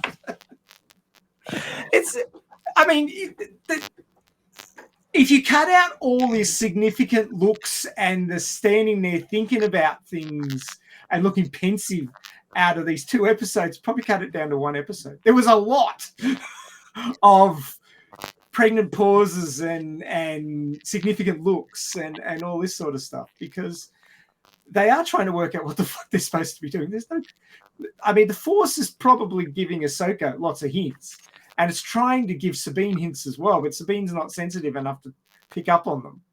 So Sabine is in a much worse position than Ahsoka. At least Ahsoka's got most of her training and decently strong Force sensitivity, so she's got some sort of guidance. But Sabine is just like, well, fuck, I don't know what I'm doing. Yes, thank you. Yes, we know you hate Sabine. Just because you're going to hate somebody. I don't hate her. Don't think so highly of her. You got to be way, way up here for you to get my hatred. I just don't care about her. Oh, wow. Yeah, Sabine. Don't worry. Me and Ray love you, so yeah. And Hattie, I love you. Great job putting that bitch in a pinch. and just on a... They were a good lesson. You see, Sith Lords are great. She actually gave her a teachable lesson to this little brat that doesn't value what she has. So now she gets on the rail and gets on her case and do her freaking job to save the galaxy. Do her instead of taking shit for job. granted. Jesus, dude. Hey, she was born into it. She could have just renounced to it and get disowned, but no. She wants the fame and the money and all the benefits, but I don't want to do the responsibility for it. Fame and money? Come on, Where's bro. that? Hey, what you got the bike? The castle. No, that's not a castle. That was bro. Ezra's house when Ezra disappeared. Yeah, and why she has all these servants and people and the whole law looking for her? Like she has a bunch of babysitters, intergalactic babysitters for Sabine. Those are people looking for her when she's not showing up to work. To work? She's a commander. They look like glorified babysitters, bro. She's not gonna And you know stop. I'm She's right. not gonna stop. That's fine. I mean, I'm glad that we have Sith, so they can actually help nudge Ray, I Jedi's don't into know, the but right direction. I know he says no hate, but I feel some hate coming or emanating. Yes, Coming. I feel the hate's Hey, flowing that's through that's him. the problem Actually, with truth. Truth is painful, man. Not many are ready for it. I don't think it's not the metaphorical. opposite of love is not hate; it is indifference. Let's look at the multiverses here. If Hati doesn't show up and does her job, which she did amazingly, touche. Do you think that Sabine would have turned out to be the great warriors that she becomes later? Yeah, maybe 25 years after when she gets tired of just seeing her ass waiting for Ezra. Well, until Ahsoka showed up with the map, she had no idea Yes. how to find Ezra. She thought he was probably dead. Yeah, they both. Even Hera thought they're dead. I know, and the first thing that she does is jeopardize everything and put herself into danger. Man, I'm telling you, the hate is I'm overcritical, The but it's hate is- just pure the honesty. hate is strong. It's irrefutable. If she would have listened to Ashoka, do you think that would have happened? The hate is strong with this one. That they would have made barbecue pinch with her? The hate is strong with this one. You see, listeners, they don't even answer because there's not a contradicting answer to that. This is not the factual hate you're statement looking for. that she got served. Move along, move along. Haters gonna hate. Yeah, I probably on the second part of the episode that I haven't watched it. There's gonna be some kumbaya shit of heal baby. Let's now put you in the right track. But you know You're what? So great. There's You're good worthy news of for the love. listeners because when our very own Captain Chaos finishes the entire season or whatever we have left of the season, you can actually ask them. And how do we ask, Gio? What do they need to do to reach out to you and ask the questions? Oh, they can either call us to our line or they can go to our Discord channel, which I will be waiting for them to come for the hate mails. So join here. Join Discord and you'll find out what our very own Captain Chaos thinks about this following episodes. Wait, I'm gonna open a new channel called I Hate Sabine. Sabine sucks team. So you don't even like Ahsoka in this show? I like Ahsoka. And here's the problem. Here's the difference of Ahsoka and Sabine. Sabine is a spoiled brat. She runs away from trouble. She doesn't face it. Ahsoka is just a stupid dumbass that goes to the front line and puts herself in danger. But at least she goes and fights. Yeah, Ahsoka did that too during Clone She goes Wars. and fights. Yeah, that's what she did to Anakin all the time. Yeah, but at least there's a difference in the principle behind her actions. Sabine is running away from her troubles and sulking. She's being a little bitch. That's the truth of it. She's not facing her horrors. She's not facing her traumas. She's just burying it in a little can and feeling sorry for herself and for his Ezra that she missed. Instead of doing something for herself, becoming strong and try to make a change so that doesn't happen again. Ahsoka, even when she went off, she didn't quit her ways. And every time that she was fighting, she didn't just cry and cry for her little sorry ass, you know? And you know I'm right. Wow. As hard as it is, I'm not trying to make it up. You I'm not know- gonna sugarcoat it. So that's the difference. This is empirical difference to me in between Ahsoka and Anakin. If you think about it, there is actually a hereditary trait between Anakin, Ahsoka, and then Sabine is just the horror of it. But Anakin was like that too. It Anakin jumps was the impatient. generation. Yeah, and it gets worse. I think that Sabine is the Gen Z. No, sorry. my God. No hate with Gen Z. Everybody's every generation has something awesome to bring, but I don't think Sabine is even Gen Z. She sucks. but I mean, putting my hatred aside and everything, even I can do that. If you look at it generationally, Anakin was just like that. Anakin was impatient. Even Obi-Wan was impatient. Obi-Wan was told not to get Anakin. He got Anakin anyways. Then Anakin, so all of them are defiant and they don't go with the rules at all. There is Sabine was way too much in the other side of the spectrum. It was so on the other side of the spectrum. She was not even doing her a favor to herself. I You think, feel me? right? But there's a pattern between all of the Padawans and masters. If you think of it, what do you think, guys? I have something to say about this, right? I think there's one huge truth about everything you just mentioned just now. And the truth is, you hate Sabine. You hate Sabine with a passion. I know that you say you don't hate, that it takes a lot for you to hate. You see, listeners, while they're just making a point that I hate Sabine, they're just deflecting my questions over and over and over. I know that my listeners are smart, so I don't need to say more about Um, I that.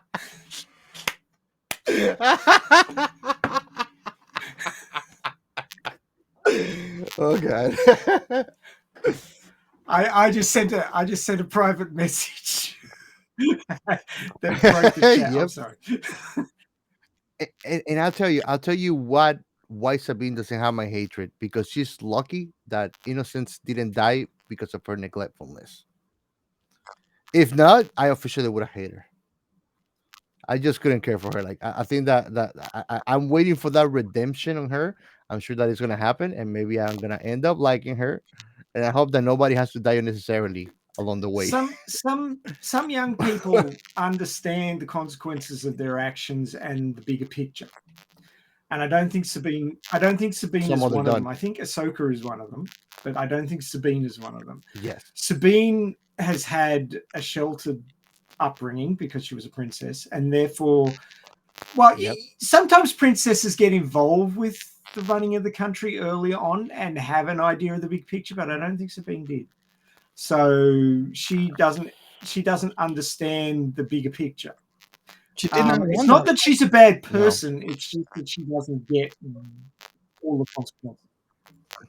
Hey, being a shithead doesn't make you a bad person. And there's a saying that says that hell is full of good people. At the end, it's like she didn't have to accept the responsibility, yet she stayed with the benefits. She still didn't get disowned, and she still got to live the princess life. It would have been different. She's like, "Oh, I don't want this." I'm like, "Okay, you're out the curb. Well, We don't want you here. You're not Sabine. You're nobody she anymore." didn't leave them. Then she gets the real consequences of her rejection of she was born into that position. I'm not saying that it was her choice, but l- tough luck. That's life, bro. None of us choose to live how we have to live through. I'm sure that both of you have gone through shit that you don't deserve, yet you went through it, and thankfully you made it out this side, and that have made the great Bits of folks me that you did. are today. You know. So and the thing is, I'm sure that at some point you could not run from it. You had to face it and get it past you, because it would still hunt you.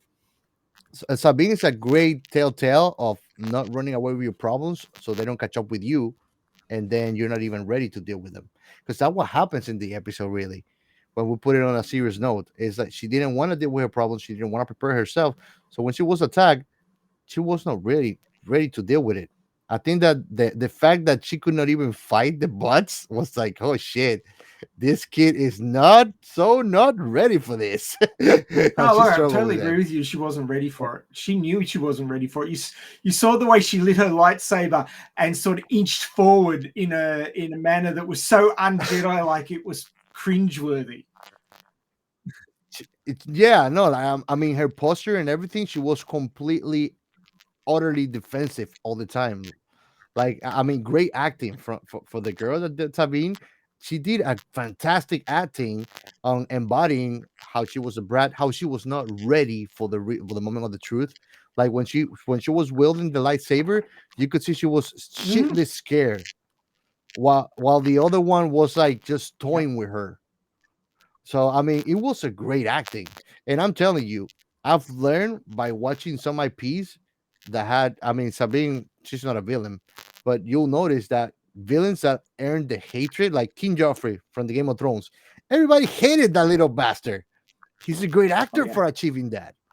That's one of the greatest acting when you actually get to earn as a villain the hatred of your audience. That means that you You did a nailed it. stellar Yeah. job. Yeah. So I mean, the girl that does Sabine, she's an amazing actress. She's Oh, fantastic because she embodied all of that and she was able to convey it without having to have explain it to the audience. I don't think that there was a particularly bad actor anywhere in that first and second episode. True. Rosario, like I said, I wasn't sure if she was the right fit for Ahsoka because we didn't see a lot of very Jedi-ish action from her in The Mandalorian, but it was immediately obvious when this show kicked off that she was being very Jedi-like. Mhm. And there's still plenty of action, but there was also that sort of feeling the Force and sort of looking around at nothing and working things out without having known them a moment beforehand because the Force was guiding her. And you know, those significant looks and all that sort of stuff. It was very Jedi-like. It really nailed the performance, and I think that she did a fantastic job in this. She was probably, you know, feeling her way in Mando because she didn't have much of an opportunity there, but here she really let rip. And I also think that Dave Filoni directing the first episode, he was basically putting down the template for how these characters should act, bringing it across from the animation and making sure that they knew, because people look at a good show, like well acted show, and they go, oh, those actors are really good, but it's not an individual performance. The director directs them to act in a particular way, and if the actor can fulfill that, then you get the characterization that the director wants to tell the story. Now, Dave Filoni wrote this and he directed the first episode, and I reckon he did it deliberately to make sure the template was laid down for these important characters. Yes. Word. And they nailed it. True. And that creates a perfect chemistry between the character and the cast. So you've got to cast the right person. The person's got to be able formula. to act the part, and then you've got to have the director be able to direct them to be that part in the story that they envision. And if those three things come together, then you get a story like this. So, I mean, I wouldn't say that Mando isn't... Mando has the Star Wars feel, but it's more of a Western bounty hunter Star Wars feel. It's not that epic adventure, saving the galaxy Star Wars feel that you get from the original trilogy. But this is. Yeah. This has gone back to the... Thank you. This has gone back to the music of the originals. It's got that same sort of classical epic music with the rising when things are happening and the falling and the very light tones when the thinking's going on, but it's there and it's got that epic we're here to save the galaxy feel. And this show is not The Mandalorian. It's more like the Star Wars movies, like the real ones, not the crappy ones they made later on. But this is good, and it is well worth watching, and I'm really looking forward to watching more of it. And I think the actors are doing a fantastic job. I mean, Chaos can hate the character, but the actor's doing a good job with that character. Oh yeah, I agree with that. I said it myself. Kudos to her for that. Awesome. I mean, Ivana Sakano as Shinhati, she's freaky. No. I mean, her impersonation of Sabine, she's a beautiful girl, regardless. You know, and she did a great job. Like I said, the character I hated so far, and I mean, I'm giving you that perspective. I haven't watched. I don't know so much of Sabine, so I am giving you a fresh perspective of what I'm absorbing as I get to know her firsthand. Yeah, but her actress, she is amazing, top quality. It would be Top interesting quality. to see Captain Chaos's opinion after watching the entire Rebels and see how Sabine grows into her character. Well, I mean, in the first season of Rebels, Sabine was a pain in the ass. She's a damn cute pain in the ass, but she's a pain in the ass and a complete tsundere. A pain in the ass, a pain in the ass doesn't matter how cute it is. Well, it does, but it's a factor. But she was a total tsundere. She couldn't speak what she was really feeling. She had to hide it all. So I mean, people like that are usually a pain in the ass because they can't speak the truth. Doesn't mean they're bad people. They just suck at communicating. Yep. Well, overall, what do you guys thought about this first episode? I liked it. I think it was a great start. I think it was better in places than the most recent season of Mando. I thought the most recent season of Mando was rushed in places. I haven't got anything against Jack Black, but the episode that he was in bugged the shit out of me. I really thought it was a filler, and I usually like him, but I just it was almost too comical to feel like Star Wars.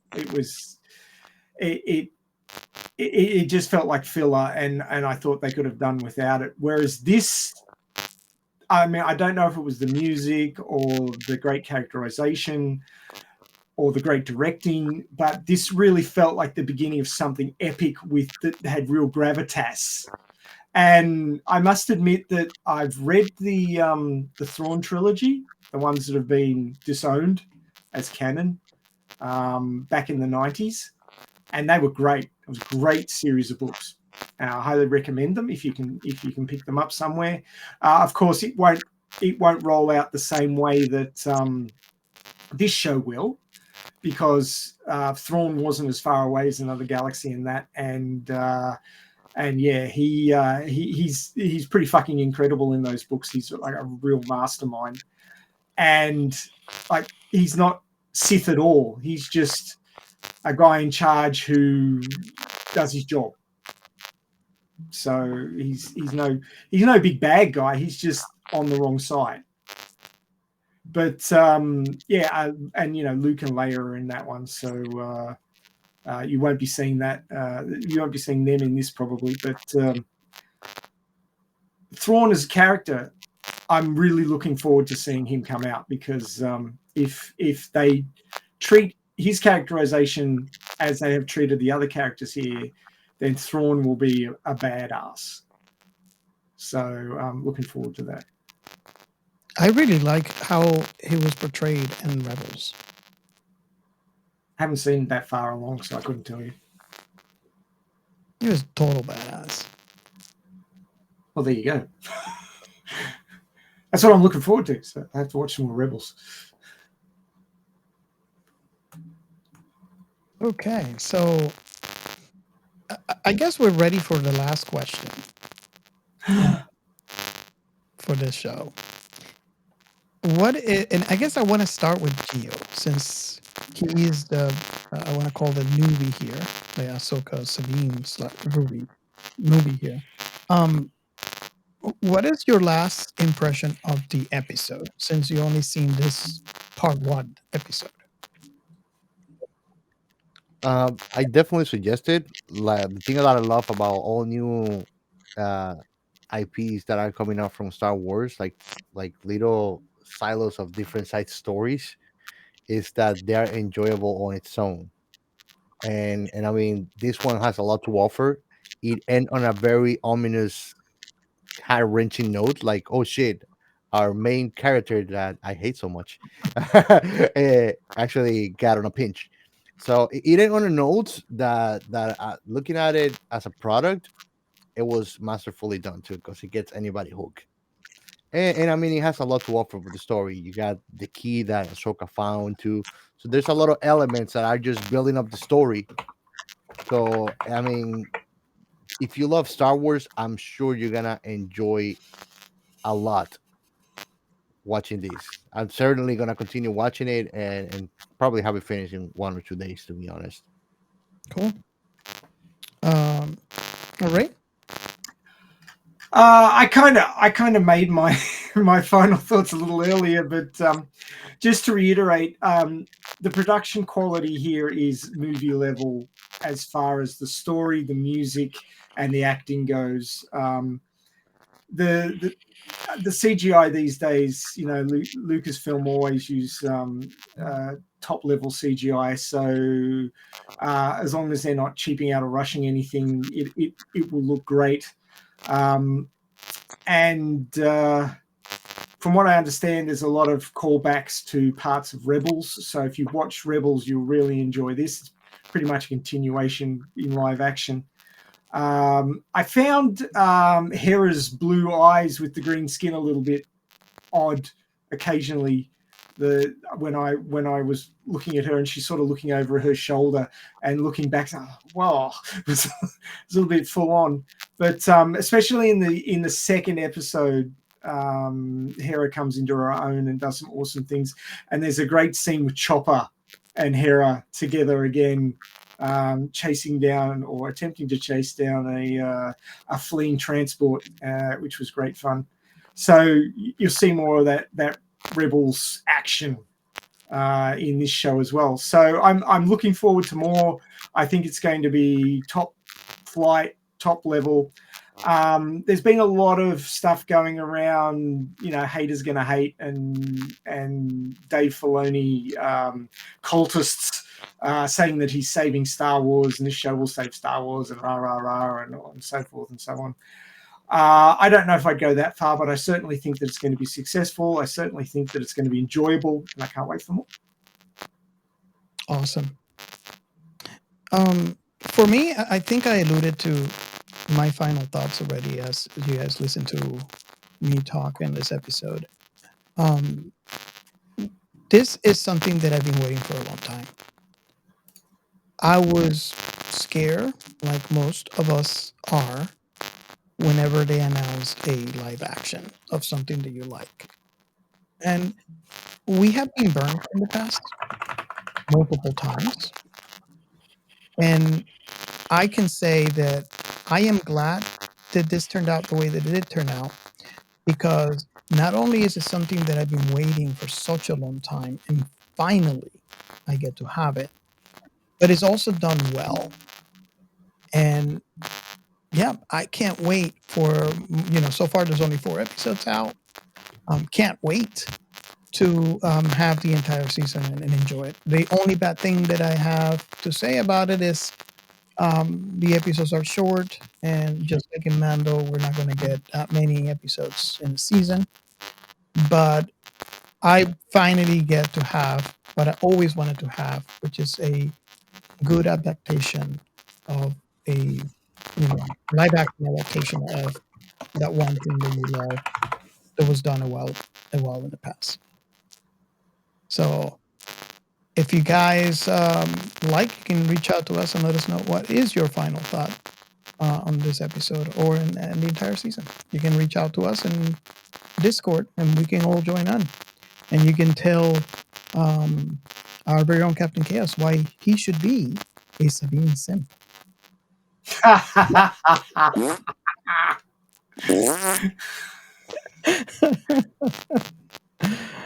Awesome.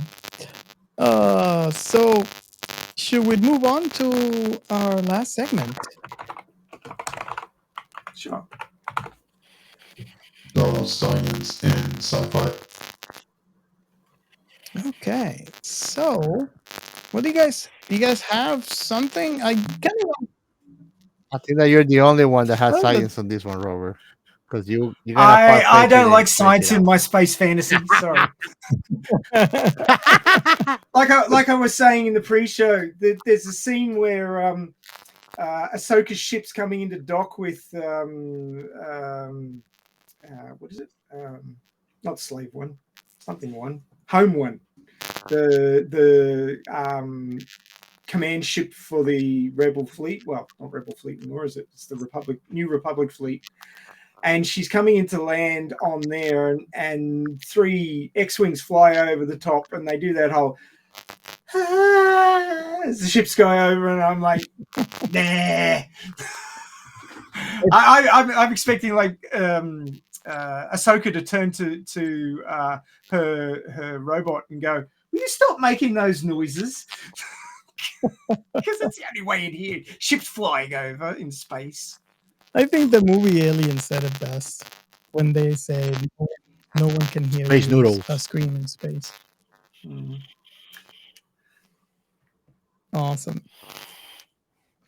That was until Michael Jackson came with Scream, which you can hear all the screams from the music video, even though they were in outer space. The bit about science that I wrote about this, and obviously, it is a space fantasy, so it's just like we alluded here. It's kind of hard to bring something to sci-fi fantasy, but I just want to concentrate on the scene, which is not very uncommon because it has happened in many TV shows and movies related to this IP, right? So I'm just going to concentrate because on this scene only because this is the one that we're talking about, and this is a scene where we have Sabine Shishkabab with a lightsaber, and I always thought about this, and there are a couple of videos out on YouTube that you can watch where someone has actually explained this as well.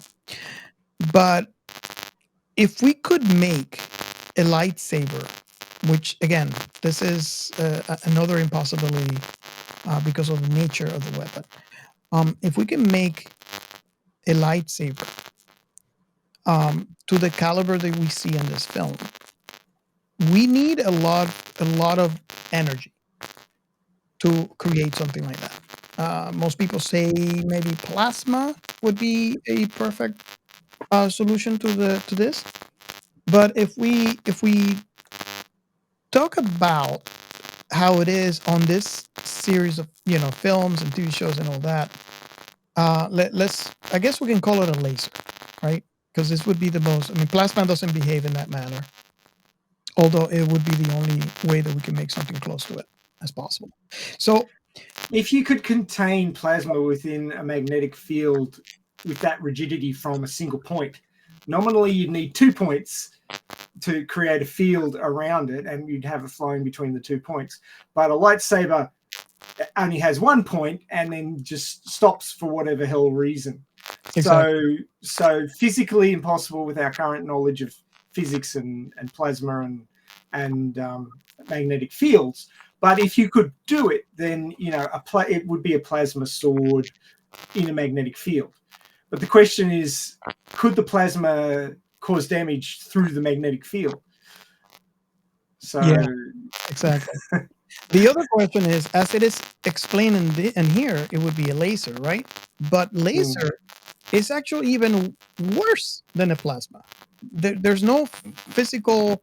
I mean, I think about it because lasers, their light source, it tends to move on. It doesn't have a controlled space where it stops.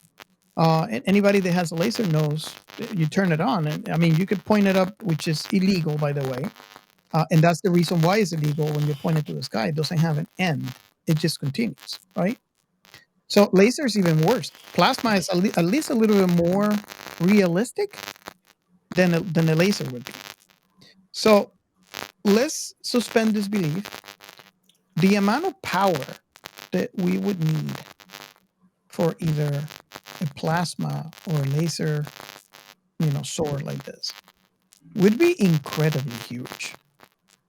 I want to.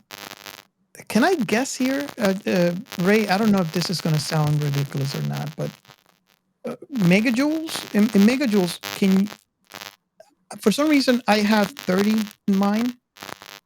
I might be completely off here. But what I'm trying to say is, the amount of power you need to do something like this would be incredibly huge. Well, you say that, but then you look at the work that they're doing theoretically at the moment about traveling faster than the speed of light. And originally they thought it was going to be the entire energy of the universe. And then they got it down to the energy of the solar system, and now they've got it down to the energy of Jupiter. So as the theory becomes reality and the technology improves, the energy required seems to drop. So you could possibly get the same effect if the technology for lightsabers was developed.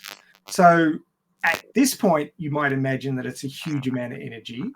And the original lightsabers in the Star Wars lore were hooked up to a belt pack because they couldn't carry enough power to maintain them for any length of time just in the hilt.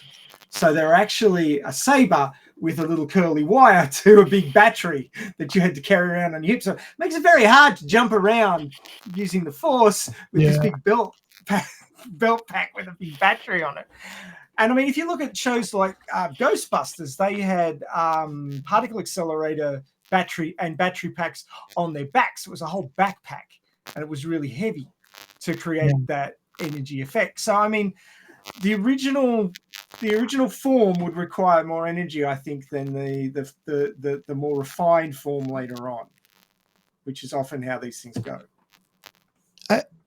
I want to break this apart in sections, right? So do you feel the amount of heat generated for something like that, if we're able to, again, we're suspending disbelief here, and we are at the point where we figure out how to do a lightsaber, right? Either or. The amount of heat would have to be intense. Yes. If we follow the scenes like, some of the movies where they're cutting bulkheads with a lightsaber. So it has to be incredibly intense. Well, you look at what Ahsoka does with her two lightsabers to get into that underground chamber. Exactly. And that was pretty cool. I mean, she just goes, she grabs the lightsabers, flips them over, goes, and cuts a hole and just goes, and the rock was like this thick. Oh, yes. And she just cut straight through it with her lightsabers in a quarter of a second. So these things are stupid powerful. So that brings me to my first topic, and what would a lightsaber do physically to a human body? And the first thing is the intense heat will cause a rapid and excessive tissue destruction, including skin, muscles, and internal organs. The body's protein and cell structure will denature and break down. The amount of power, it would be almost instantaneously.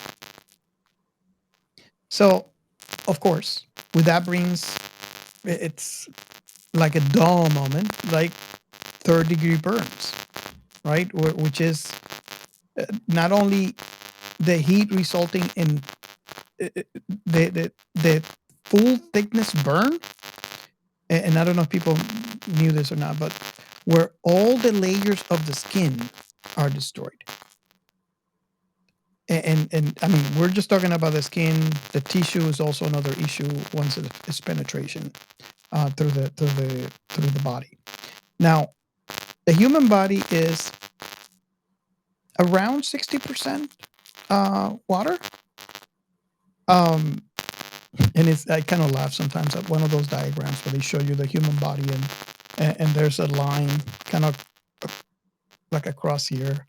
It doesn't really work that way, but it's 60% all over your body, right? So if you collect the water, it turns out to be around 60% of your body. Now, I don't know if you know, but what happens when you superheat water? It flashes the steam. Super evaporates. I mean, we have an idea of what happens when you get a pot of water and you boil it, right? So the liquid, the water turns from liquid into vapor, and it evaporates. Now, it takes at least for me, it takes about 8 minutes to boil water. Well, at least that's my observation whenever I do pasta. Imagine that you could, this would be 1 second evaporation. What happens inside the body? You would get flash steam generation, which would then go on to destroy more tissues as it expanded outwards. The shot of Sabine being poked through by a lightsaber, and it doesn't even set her clothes on fire. It's like, hello. Now, look, if you've got plasma inside of a magnetic field, maybe the magnetic field attenuates some of that. So you wouldn't get like heat dissipates quite quickly. Heat transfer doesn't actually go as far as you think it does, but it goes far enough. Gio hasn't seen it, but in the next episode, they show her wound, and it's that big. Really, it should have probably been more like this at the very least, because the hole would have been punched through, but then you would have had destruction of the surrounding tissues from the immense heat and the flash boiling of her interstitial fluid. Now, you got a really good point there too, because as soon as the lightsaber comes close, and of course this is instantaneously, right? You thrust forward and you're already shish kebab, right? So you touch on a good point about the clothes. There's no. This is the way that I want to say it. As long as fast as the lightsaber comes close to that person, the closer the lightsaber is to that person, the faster the clothes will burn. Because of the close proximity to that heat source. Because it's a heat source, right? Now, but when the lightsaber goes through her, it comes out the other side, including her clothes. It's touching her clothes. Exactly. They should go. Exactly. So that's another point. Now, one question that I have is going back to the evaporation. Do you think that the evaporation of the water in the human body has a way to go? Because, it's going through a single point, right? And just like you said, the hole is not bigger. The hole was like about this, back when, if you see the second episode. If it was like this, that means there was really no space for that water to go to once it evaporates, right? Because it expands. So if it doesn't have a way to escape fast enough, because I'm sure it did, right? Obviously, we don't see it in this episode. You would at least expect that a hiss coming out of the wound when the lightsaber is inside. But where is that air? What happens to vapor when it's created so fast and there's no way to go, or at least fast enough out of that body? And that's another thing that I was concerned when I was watching this scene. Well, she should have had burns up her body from where the steam was escaping, like up the front of her body, and the clothes should have been on fire. Do you consider an explosion? I don't know about an explosion. They cauterize wounds, right? When there's no easy way to so there would have been mass cauterization. So she wouldn't necessarily have bled more, but certainly the tissue around the lightsaber for whatever distance, I don't know how far, but it should have been flash fried because of the level of heat. And who would go stab and then pull it straight back out? Exactly. Normally you would go stab, and if you had an omnidirectional cutting edge, you just pull it out the side. Or maybe you'd pull it out ahead. Exactly. Or you wouldn't go and then pull it straight back out again unless you were only just trying to injure the person and not kill them. Makes you question the evilness in the Sith. Not really. Right? I mean, maybe they just didn't want to kill her because they needed her later on. Ah, there you go. But it's funny because she was given the direct instruction of going after her and killing her by her master. Why didn't she go But like that? my Well, yeah, I know. she That's why knew, it makes me she question knew how Ahsoka was evil they coming, are. so maybe she's so in a hurry to get out of there. What's the difference between shutting down your lightsaber or Well, just yeah, moving it out? I know. A second won't save you. But I think the solution, and we just don't have the technology for that, is that there's some kind of retractable technology that keeps contained the lightsaber's power or the explosive nature of what composes it. It's just like thinking of UFOs flying at high speeds and just switching 90 degrees out of nowhere and not squashing everything inside.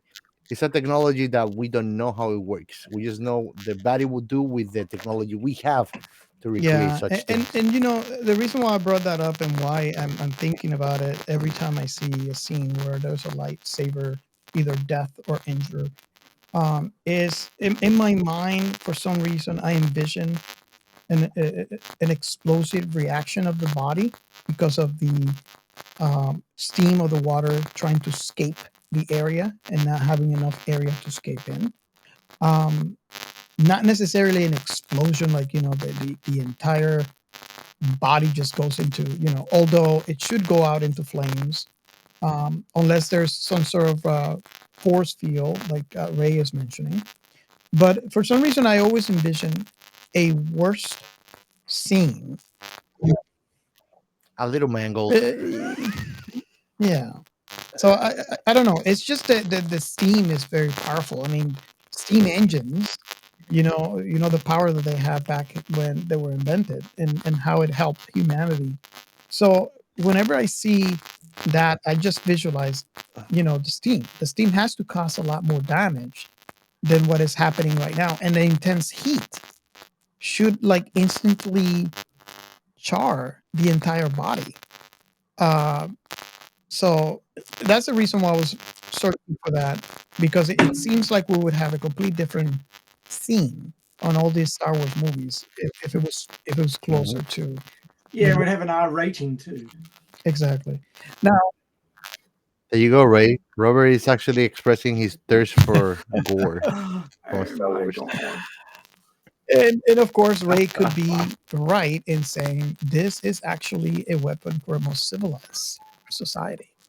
So maybe they did figure out how to contain the heat in a way that they could use it as a weapon and not, which in a way, if it has to be civilized because in a war, Some kind of exactly, retractable force. because if it was a war, the best thing to do is to kill the enemy fast, right? So this would really call for a civilized weapon because this has the capacity of just injuring you and not killing you.